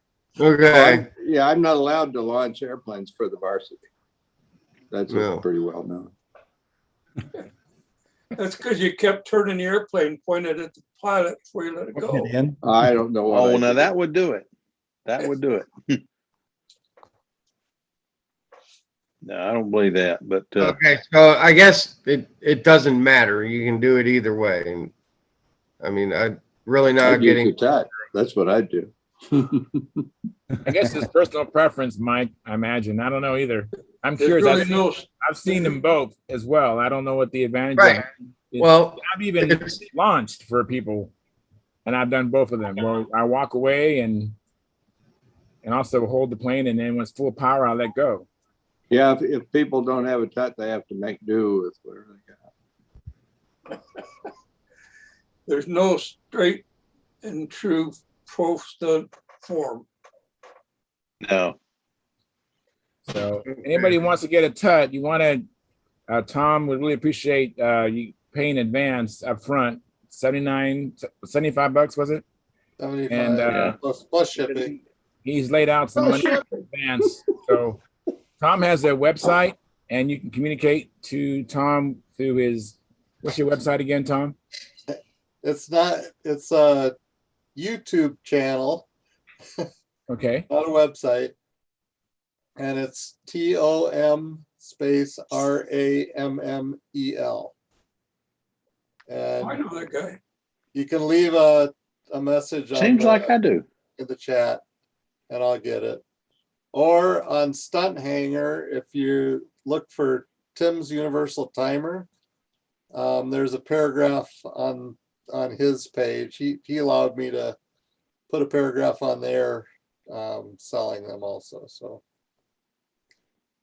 either Stunthangar or the YouTube page. Very good. I'll have to look into this, see how it works.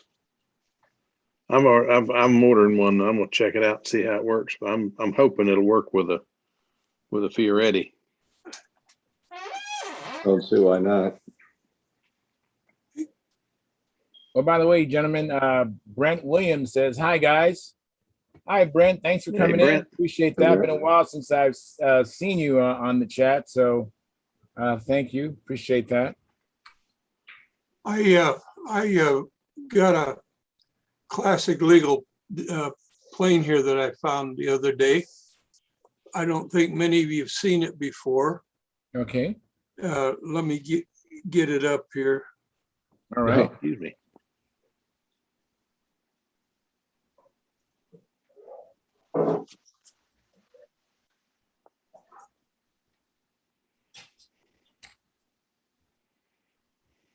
Ooh, is that Oh, a yeah. sunbird or what is that? Oh Snowbird? yeah, That's Mackey's Snowbird. It was never published snowbird. until in the 80s or no, in the 2000s, somebody finally published it, but that's a early 1960, 64 design. And it's according to the guy that wrote the article in 2004, it's a really good flyer. I remember seeing one of Wendy Wanowski's videos. I forgot the friend name, but I saw him fly a snowbird. It looked like it flew really nice. Yeah, it's it's got a pretty thick wing on it. I would imagine it could take a little bit of horsepower. I have a better picture of it in the article. Let's see if I can get the article up. Yeah, I seen the picture of was his wife, the wife of the wife Yeah. was holding the plane. It was a black one, right? Well, there's a black one and a white one. Any questions before I move this off of here? No, that's a good looking bird. That outboard flap is a lot shorter. The outboard flap is shorter. Yeah, the outboard wing is shorter too. Yeah, of course. So that's yeah. But if you look, here, he actually see here. Here's the center line, the fuselage. Yeah. Look at how much he's got there as opposed to there. That's what I was looking. Oh, okay. Yeah. Wow. But Mackey was kind of a he flew to his own. He was different. He was different. You know? He had a little design called a Red Wing and another one, the Monster. And they were deltas, but the engine was 30 degrees pointed out. Mm-hmm. Yeah, 30 degrees, not 30. Yeah, you could do the whole pattern on the upwind side of the circle. Yeah. Okay, I'm gonna stop this share and go to the other one. Oh, what was that other one he had, John? Not a snowbird, but a hummingbird? Bluebird and a hummingbird. Okay. Yeah, okay, that was it. So man, I'm telling you, I saw people flying those. A whole bunch of the gang that had his designs got together at VSC, and they took a picture of them. It was three or four different designs, but he was a prolific designer. Oh, he was. I don't know if he's still with us or not. I don't know either, but he sure did some neat stuff. He did. Okay. Well, I found the second page of the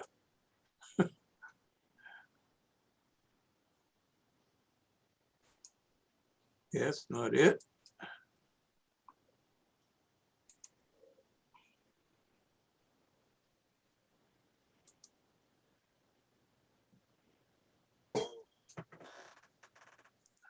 Well, somehow or other. Oh, here we go. Here we go.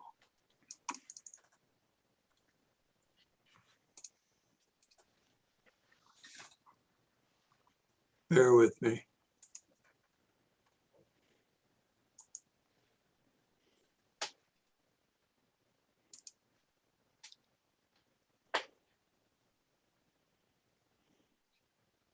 Okay.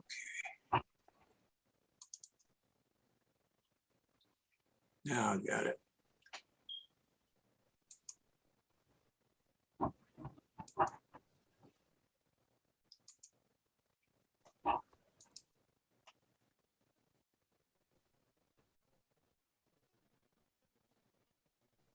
There you go.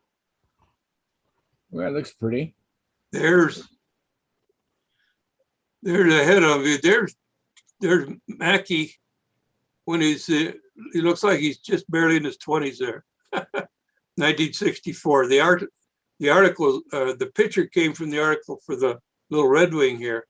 He's holding this. That's how they know this existed before 64. Now let's see, there should be.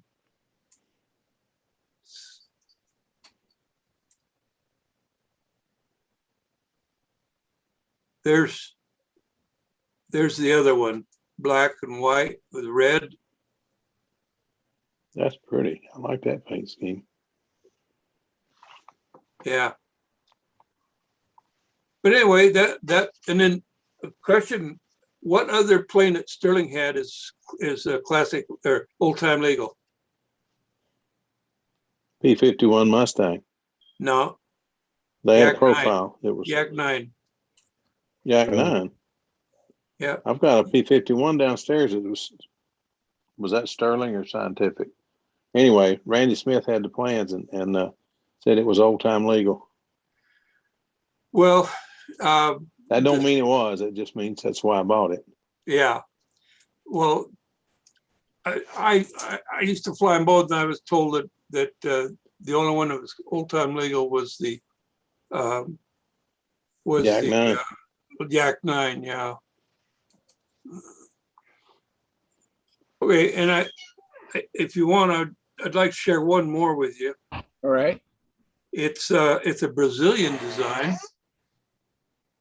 It's called the well, I have to go dig it out again. It bounced around here.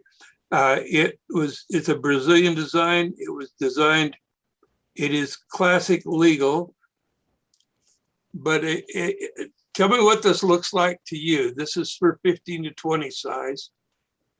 So here we go.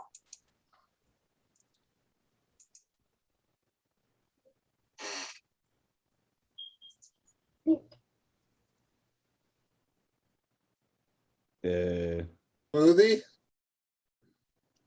Canopy looks kind of like a smoothie. How about the humongous? Reminds me of the Sterling what do they call Super Ringmaster. Yeah. Yeah, that does look more like a Ringmaster. Humongous doesn't have a turtleneck. Well, it does, but it's really just a headrest. And the Yeah. windshield is just a windshield. Well, the giveaway is, see how this is in here like that? Yeah. Yeah. That's the same thing that Sterling did. Yeah. The front end is almost identical. The Did cockpit. Katana do all of the Ringmasters or just the first one? Kenya? However you say his name. Kenya, yeah. I think he did all the Ringmasters. He also did what was the other one? There's a whole bunch of them that they've all basically got the Ringmaster wing. Oh yeah. Yeah, I remember that. But this is a classic legal Brazilian design for 15 to 20 size. I built a little plane called a Cub. It's Geese Cub for 15 size. Did you fly I it yet? Hadn't flown it yet.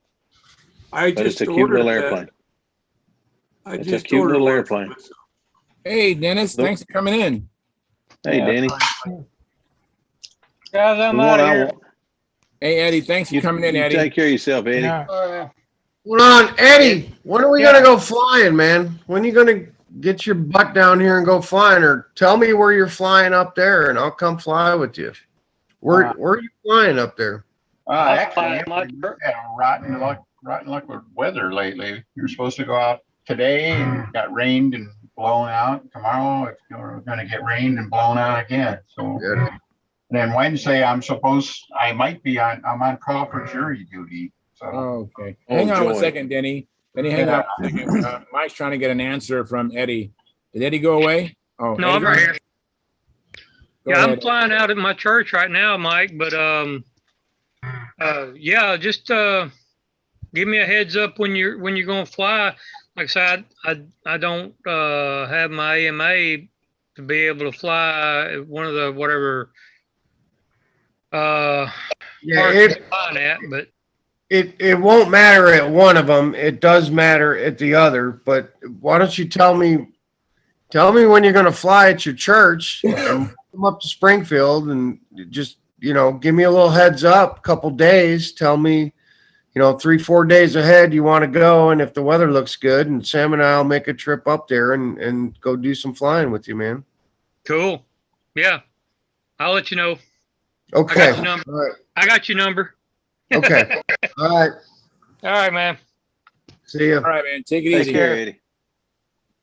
Hey, Denny. So you're saying the weather is making things difficult for you, huh? yeah, had some rotten luck here the last few days. Of all things, it hasn't rained forever, and all of a sudden we're getting not so much rain, but threat of rain, a little mist, and it stops and everything like that. It's still dried out. Just unsettled. I think summer is finally giving up, and it's in that transitional period right now. So, well, then you should come out to Escondido then. yeah. Is that right? 4 days. What'd you say, Dennis? You're in Escondido? I live in Escondido. Okay. It was like 88 degrees today. Beautiful. The grass was cut like 2 inches high. It was amazing. But I'm glad you're here. As I wanted to share with you and John, especially because you guys really helped me immensely. Remember the plane last time? It was light. Matter of fact, I was having to step back when I was doing outside loops, and it actually at one time it got so loose, and thank God the plane just stayed the same direction. It just kept going, and eventually the centrifugal force got the lines taut again.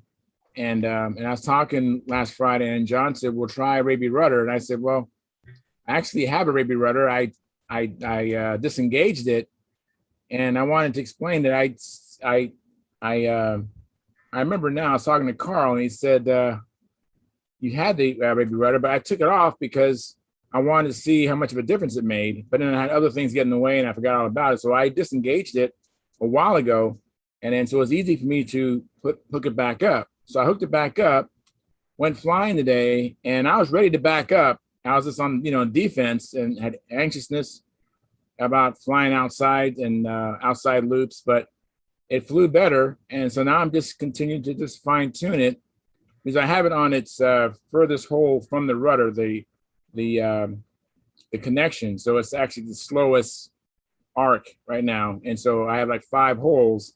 So as I keep going closer to the rudder, it'll speed up the movement. It won't extend the range. It just gets quicker to its endpoint of the rotation. And I don't know if our audience, if everyone knows what a Raby rudder is. So I have a little short video that Joe Mata and myself did today. And I want to explain to everybody what the Raby rudder is. And also to say that they do make a difference because there's hardly anybody uses them. Matter of fact, the reason why I disengaged it was because this expert pilot I was flying with, whenever I had trim problems, he would just say, "Well, Charles, I really don't like that Raby rudder. You don't really need it. No one's doing it." All this kind of stuff. And after a while, it just kind of wore on me. And so I just disengaged it. Plus, I wanted to see what the difference was. And now I know, at least for my plane, it makes a tremendous difference. And let me bring up this, let me share a little short video to explain to our audience or our newcomers what a Raby rudder is. No, I want to prepare you. There's a point where I say flap horn and I meant elevator horn. So I'm going to bring it up.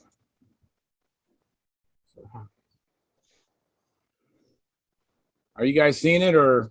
Yep. Yeah. Yes. That's my Strega. That's Beat pretty, up, Charles. beat up. It's old. It's worn out a little bit. Now,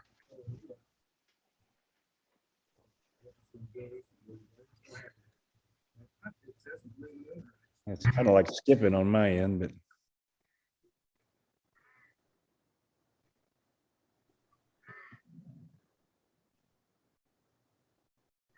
I just have to wonder about the thought process behind anybody having a Raby rudder on a semi-scale model and not using it.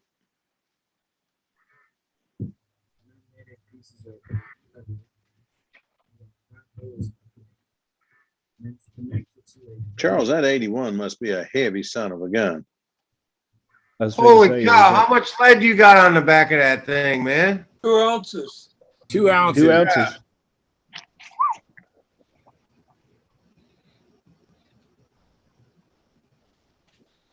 Yeah, that's I understand now. I understand now why he shortened the nose. Exactly. So anyways, that's it. So how do you stop Yeah, that sharing? makes sense now. up, Man, the top, up at the top, Hey, in the middle. Okay, I stopped. appreciate your tenacity on that airplane, Charles, but if I got to that point, that thing would be hanging from my ceiling for the next 20 years, or I'd be passing it off to somebody else. Yeah, that's kind of my personality. You just don't quit, do you? I don't. You ain't gonna quit. I don't quit very often. That's for darn sure. But anyways, that thing really works great for me. I I am looking forward to getting it in better trim so I can start working on me. I'm working so much on this airplane and not on me. I haven't really had a chance to work on my idiosyncrasies I got to fix, but I just didn't know if everyone knew what a Raby rudder was. People out there in YouTube world, I wanted them to see what a Raby rudder is in action. So. Yeah, well, you did the one thing that a lot of people make a mistake on is everybody wants that thing flipping all over the place. If you properly have it moving just a very, very minimal amount. Right. And, well, that's a lot of people get on that. So. Yeah, it doesn't take much, but you know what? I had it when I first had it set up. It did kick out. I mean, years ago when I had it. This plane is about 6 years old, and when I first had it, it did kick out way too much. You know, so I've learned over a period of time to be. It doesn't take much. You know, it doesn't take much, and I just think when John last week, how he was talking about the P force and the gyroscopic progression. Recession. And my plane might be subject to that. That's why I need it. So it's not everybody needs a Raby rudder. It's just my situation I have. Hey, Steve, thanks for coming in. There he is. Is necessitating me to have a Raby rudder for it to fly better. So, and I have witnesses when I went flying last week. I mean, they saw me backing up. I mean, I was backing up, and it was scary. So it really made a tremendous difference. And Joe Mata today saw me fly, and he couldn't see it getting loose anywhere. Isn't there a song out there, something about backing it up, backing it up? Yeah, I think, what's her name? Beyonce. Yeah. Oh, we ain't gonna go there, are we? Oh, you guys are too many. How much money you got in your pockets for the jar there, Steve? I don't know. Is backing it up? Is that you get jar money now? Well, in the context you're referring to, yes. You got 15 minutes to the after party, so just hang on. Oh, Lord. Oh, you guys are too many. Hey, but we have fun doing it. Yeah. That's exactly right. If we didn't, we wouldn't do it in the first place. We wouldn't do it. So I take it you haven't got out to fly, huh, Phil?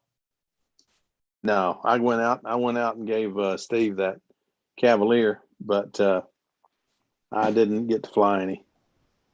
I got out there and one of the guys thought I was going to give him my Cardinal. I thought, what would Steve do with my Cardinal? One, he don't have a tune pipe motor. Two, I ain't about to take that thing apart. And three, no, that Cardinal ain't going nowhere. I was going to say, if you're going to give away a tune pipe airplane to a guy named Steve. Yeah, I know. I know one in Michigan that would like to have it.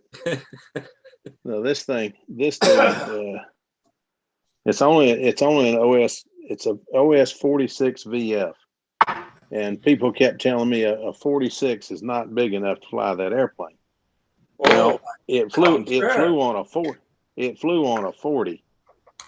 It flew well on a Wiley 40. It flew much better on the OS 46. But I watched Ted Fancer win the Nationals on with a Trivial Pursuit with an OS 46 VF in it. And Ted's plane, I'm not knocking Ted's airplane. Don't get me wrong. I'm not knocking Ted in any way because he's one of my absolute heroes. But that sucker was heavy. I picked it up, and that puppy was a lot heavier than my Cardinal. And Cardinal's got more wing area than it had. So, no, this thing flies well on a 46. But so did Ted's airplane. Ted can fly. Hey, Phil. Yes, sir. So a PA 40 would drop right in there because the PAs are on the 40 on the OS platform. Same mounting holes. Yes, sir. Sure would. What are you trying to do with this airplane? This Cardinal? Nothing. It's hanging on my wall downstairs. I offered a guy in the club. One of the guys in the club crashed his airplane last week, a P-40, or 2 weeks ago. And I told him I was going to be gone last weekend because I was down in Atlanta. But I would bring him the Cardinal if he would wait till this weekend. Well, one of the other guys in the club apparently likes to cause trouble, and he was telling everybody that I said I'd bring him the Cardinal instead of the Cavalier. So no, the Cardinal's not going anywhere. Besides, what the heck would Steve do with a Cardinal? He ain't begun to be ready for a Cardinal. So anyway, it worked out. He's happy with it, and that's all that matters. Oh, and the other okay. guy that was trying to cause trouble, it kind of blew up in his face. So I thought you were looking for a home for a piped Cardinal. No, Okay. that's it's a neat airplane. But if I change that one out, what I'm going to do is put I'm thinking about changing it and making it like Wendy's had, a side exhaust manifold on it on a standard motor, and then piping it and just using it as a muffler. I've got a Fox Eagle 60 that runs great, but I don't have anything to put it on. And I thought about putting that in it, but I don't know. We'll see. I haven't flown the plane in a couple of years. Well, I don't know how long it's been since I've flown it, but no, I'm not planning on getting rid of that one anytime soon. It's a big airplane, but it just flies so well. So much fun to fly. Okay. Why is there Where'd two everybody Phil go? Baileys? I don't know. I want to meet the other one. There's another one in Florida. No, there's another one right here on the screen, but it's black. That was me earlier. I had the computer up trying to get it to run, and I thought I shut the thing down. Maybe I didn't. No, you didn't. And then it's making two screens too, because it's taking up one screen in the grid, so you can't see everyone. But all right, let me see if I can't get this one. It's been going on all night. It doesn't matter now. Hey, Mark, are you still here, Mark? We see your name, but not your video. Yeah. What are you laughing at, Tom? Yeah, I'm still here. I'm just doing some paperwork stuff. Okay, no problem. Tom, Hey, Mike. Hey, Mike. Go ahead, John, first. I think I may have Ken live somewhere in Tennessee, Knoxville. That's about 2 hours. Knoxville's about 2.5 hours from here. Yeah, I had some kin that was living there about 75, 80 years ago. So there might be Oh, I thought you mean there was someone there that looked just like you was playing Santa Claus at Dollywood. No. Well, now I'd take that job. Do they fly control line, John? They didn't have control line 75, 80 years ago. Oh, okay. All right. Hey, I got a trivia question for y'all. What was the first control line airplane to do an outside loop? Moidal. The Moidal. I should have known. If he was on here, he'd know it. I should have asked that question. Isn't it in the museum? Isn't there a Moidal in the museum? Like right when you walk in, isn't there one hanging there? There might be. Yeah. I'm one downstairs. There is. I got tickled at the name of the thing. PDT 3 Moidal. Pretty darn tricky 3. That's pretty slick. What's the guy's name that did all the really nice warbird profile ships down from Texas? Down in Texas. Don Hutchinson. Don Hutchinson. That's it. Don Hutchinson. He built one. He built one at VSC. He showed up at VSC with one. Nice looking one. I don't remember seeing it fly though. Did it enter it from the top or the bottom? I think probably from the bottom because I think he did it from the bottom. Yeah, I think he did because Don always about enters from the bottom. He and Charlie Reeves are the only two guys I know to do that. Okay. How'd your vector fly, Mark? Good. Real happy. I got some trim stuff to do and work with the lead outs and get a little bit better neutral. But yeah, it was a good weekend. I don't know. I've probably done 12 or 13 flights. Yeah. And, just real happy. And wait, you flew by yourself? Dave wasn't there? You were out there doing it by yourself? Yeah. Because Dave was in St. Louis with me at a contest. So how you flying by yourself? You using a stooge or? Well, with the electric, I was just, Oh, with the electric. Okay. Using the non-approved launch method. Yeah, I got you. That's fine. We don't care about that.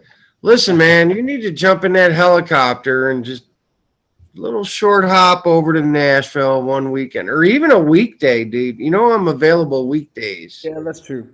Yeah, any weekday. You come over here. Well, if you're gonna make short hops, North Carolina ain't that far. That's right. Yeah. I mean, pretty much. I've been dealing with the doctors during the week and stuff like that, but things are going. It's going well. It's going well. Good. Yeah. Good. Yeah.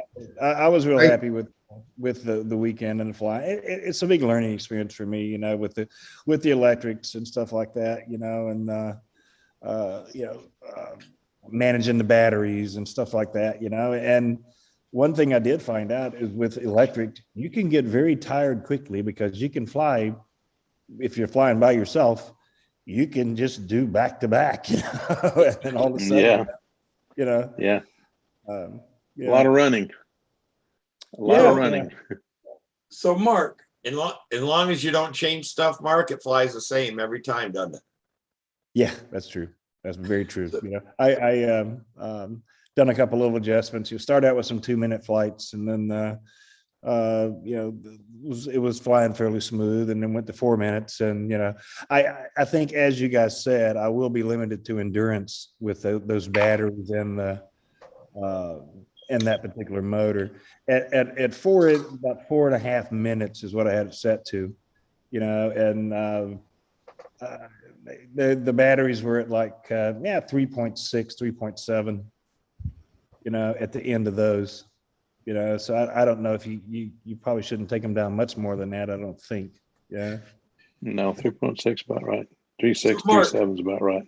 Mark, question for you, Mark. Yes, sir. So with all of your type ratings you've got in fixed wing and rotor wing, how long do you think it'll be before you get your type rating and control line? It's taken me a lot longer for that than it does.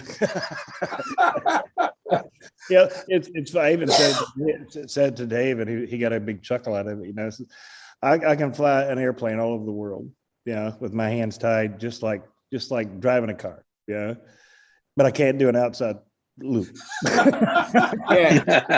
Remember that yet in there. Just when you thought you were the greatest there was, you know. But you can fly the whole pattern if you leave out your level laps, can't you? At 4.5 minutes, isn't it? Like, no, actually, you can probably get the whole pattern in if you just do like 2 laps. You know, I think the rules are beginner at least a minimum of 2 in between the maneuvers. You know, you do your first level laps, and then he's flying beginner, Steve, not the pattern. Yeah, but I'm saying the full beginner pattern takes 3 minutes and 20 seconds. Yeah, it doesn't take long. But I know if you leave out level laps, I forget what you can put a pattern in on a full pattern. Yeah. Airplane. Yeah, leave out your level laps and don't do 6 inverted. It's around 4 minutes, isn't it? Yeah, you can do 4.5 minutes if you do a maneuver every lap, and you get 4.5 minutes. You got time to spare. So it'll be a while. 6 laps before you start, and 6 laps inverted, and everything like that. So by the time I get to that stage, I'll probably be upgrading the motor, the batteries and stuff too. So, but you know, this is a great starting place. You know, it doesn't sound like you're that far away, really. You need one. If you had 1 more minute, if you're at 60%, if you got 1 more minute, I think you got it. Frankly, I could probably get 1 more minute. I just want to be real careful, like I said, and manage the batteries. No reason to push it, because, like Mike says, you just don't need it. You don't need it. Exactly. Yeah. That was a quick realization is I went through the 5 batteries in, like, you know, I don't know, 30 minutes, and like, oh. I agree with you completely. You go out and you can fly as fast as you can change the battery. You're back airborne again, and you know, if you're flying by yourself.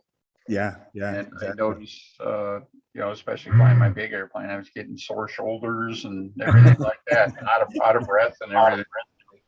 And actually consciously forcing myself to sit down for 5 minutes and just, you know, don't do anything, just to. Yeah, just gonna have to get a charger for the field and start putting them on the charger once. I could have flying, and you can work them through. Yeah, I could have done that. You know, it's the afternoon after that. Yeah, that's kind of what I did. You know, I started taking little breaks. Yeah. Yeah. Well, you just don't rush. That's all. Yeah. Yeah. That way I wasn't tripping over my feet and stuff. Yeah. I got a question for Tom. Yeah. Did you do anything with those two really bitchin' combat wings that I gave you from the Nats? Not yet. I'm waiting until I have some like white stuff on the ground and some building time. Okay. All right. We've So been doing a lot. Maybe next week in Minnesota. Yeah, next week in Minnesota. No kidding. Sammy pulled two F-2D airplanes out of the trash at the Nats that were like super easy repairs. I mean, like they weren't even hardly really broken.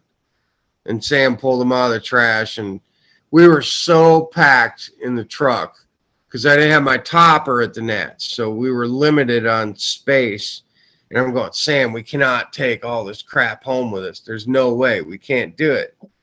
We got an open pickup truck bed. There's no way we can get. So I'm like, Tom, take these. And Tom was like, what? Really? You're going to give these to me? I'm like, Sam got them out of the trash. But they're F-2D airplanes that weren't hardly broken at all. And I'm like, Tom, listen, man, you put a nose on here. You put a profile fuselage, build a stab. You got a wing. Basically, you got a wing that's built, you know. Build a profile airplane around it. So I'm expecting to see big things from you from those two wings that you got. Okay. And thank you very much, you and Sam. And I'm looking forward to seeing what kind of floats you put on it too. Oh yeah, he's gonna put. Well, yeah. I'm not even gonna beat him up if he puts an electric motor on him, which would be sacrilege on a combat wing. But if he builds a control line plane, a profile control line plane out of that wing, and it has an electric motor, that's okay. But they were pretty good. They were pretty good. Hey, you guys. That's a good looking airplane. You guys mentioned a while ago Hutchison, the guy that built all the warbirds. Yeah. Mm-hmm. Yeah. Let me share something with you right quick. Yeah, sure I can. Remember the PT-17 he showed up with, John? Yeah. That thing was beautiful. Man, that was pretty. He's one of the nicest guys you'll ever meet, too. Yeah. Yeah, I hung out with him at the Nats one year. He was a lot of fun. Yeah. Oh, yeah. That's the same plane that Joe Gilbert used to fly, or different model? No, that's Dave. It's a Dauntless, a Douglas Dauntless. Yeah. The Hutch design, though. Oh, where? Okay. Who has the plans to that? Hutchinson, I've got. He made a heck of a deal for like $20. He sent you a disc or a flash drive that had all of his designs on it. That sounds. I'd love to have that one. My first model airplane was a Douglas, was a Dauntless, SPD-3 Dauntless. Yeah. Slow but deadly. Yeah. Very nice. Thank you, Mark. Mine was a little Win Mac powered thing. I never got to fly it. My brother traded it off. Somebody posted on the regular forum the little airplane that I learned to fly, and it was a Delta wing. Yes. But it was aluminum. Okay. Aluminum. If you look on there, it's posted on the half-A section. And it was near indestructible. Me and my buddy learned to fly in the cul-de-sac in front of his home. We ran into concrete, asphalt, all kinds of stuff. And that little thing, it had a Olsen, something or other, half-A in it, which I've never seen one fly except for that one my buddy had. Run. Yeah. One of my buddies used to have a little motor like that. I thought it was a Win Mac, but I talked to him the other day. He said, no, it wasn't a Win Mac, but he can't remember what it was. but we never did get that thing running without putting a shot of lighter fluid in it. Yeah. But you'd put lighter fluid in that thing and slap, put the glove back on, hook the battery to it, and slap that thing backwards, and it would start forwards every time. But you hit it forward, and it'd start backwards every time. darndest half I ever saw. Made no power at all, but you could get the plane to just, it'd go around like this, look like a Navy carrier plane or something, just kind of hovering, and it'd kind of tail walk as it wallered through the air. But we learned how to fly on that thing. Yeah, the first breakthrough for us was you gave it full up to get off the ground, and you had to learn when to ease off the control. Yeah. That was when the epiphany hit. Oh, yeah. I don't hold full up all the time. Yeah. Hey guys, before we end the stream, I want to share something else. Let me make myself big here. You are big, Charles. Yeah. I'll make myself even bigger. Okay. All right. Just like to be domineering, don't you? Anyways, I've been looking for these things that you can check your threads, see what kind of thread you have. And I've been wanting to buy those. You know the ones you see at Home Depot or Lowe's, those big ones. And they are really expensive. They're like, $60 and stuff. And so I never bought them, but I came across this. This is sold by Micro Fasteners.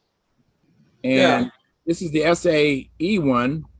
And if you can see, it's laser printed the size of the bolts or threads. Well, that's cool. And they have a metric one.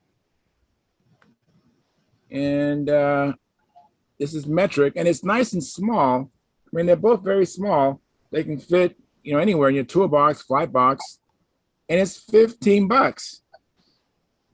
And the picture in Micro Fasteners didn't do these any justice. I mean, these are fantastic. Like I said, they have this size, this laser printed in there. It is so cool. I mean, I'm actually happy that I purchased these. No regrets at all. I'm really excited. And I wanted to share this with you guys. That's really cool, Charles, because I always got to take nuts and bolts to Home Depot and use theirs. Right. And they're always chewed up and screwed up and hogged out because some guy's trying to ram a metric bolt in a AC thread. Yes. And you don't know, you start going in, you're like, well, that don't fit right. But then you go a little more and then it goes through. But yeah, they're always messed up at Home Depot.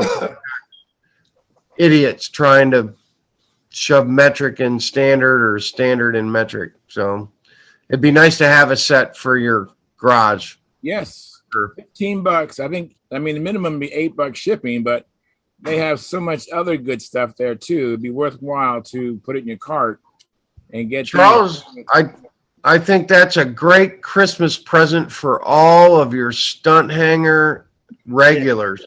There you go. We should all send Charles our mailing addresses, and that'd be a great Christmas present for Charles to send to all of us for supporting his Stunthangar live hangout. His claim to fame. Yeah. Don't hold your breath though. Yeah, no, I know. I'm just busting your chops, Charles. I'm just busting your chops, man. They can be had for super chat for the low cost of. Oh yeah, there you go. $17, guys. Give us super chat so I can send this out to the regulars. But actually, the super chats go to Sparky, so it wouldn't help me. Yeah. Well, you could give them away free for a $17 donation postage. Yeah. Yeah. Hey, John. Yeah. When do you know you've been outdone by the dog? When you actually sign up and agree to get up early on a Tuesday morning and take a dog to a groomer that you know is going to cost 2.5 times what your haircut costs. Something ain't right about that. Yeah, that's true. See, the thing is, Phil, what you did is you got a great little dog here. Don't get me wrong, but but those little dogs like you got, they got to be groomed. You get one like I got, Mm-hmm. Oh, he's groomed all the time. You guys must be tired. Yeah, there you go. Thank you, Charles. Getting off. Getting off. When we hey, when we end the live chat, I do have an airplane thing to share. I'd like all you guys to stick around to see that. Let me Not end this necessarily stream. put it on the stream, but Let me end the Steve stream. knows what I'm going to talk about. But all right. So anyway, so we've had as high as 24 viewers, and we only have 19 likes. So before I end the stream, if anybody out there is watching, hasn't hit the like button, please do that. And if you're watching this as a replay, the Navy commercial. Please hit the like button. That helps the analytics of the channel, helps Sparky. So please do that. But we had a good show. Had a little bit of a conversation in the chat box, and we had some demonstrations, some screen shares. It's been a really good show. Contest report. Contest report. Thank you, Mike. And it's not bad for a Monday night. So go out there and have some fun, or go in your shop, build something. Come back Friday night and share with us what you've been doing lately. And until then, we will remember Pathfinder. Oh, wait, Charles. Pathfinder. Before you sign off, okay. This is going to be built by next Friday's show. Let me make it big so everybody can see it.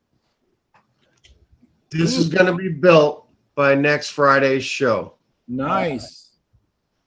Now that's not a foam wing, right? That's actually a built-up wing with. Oh yeah, it's the Estes Super Stunting Ringmaster.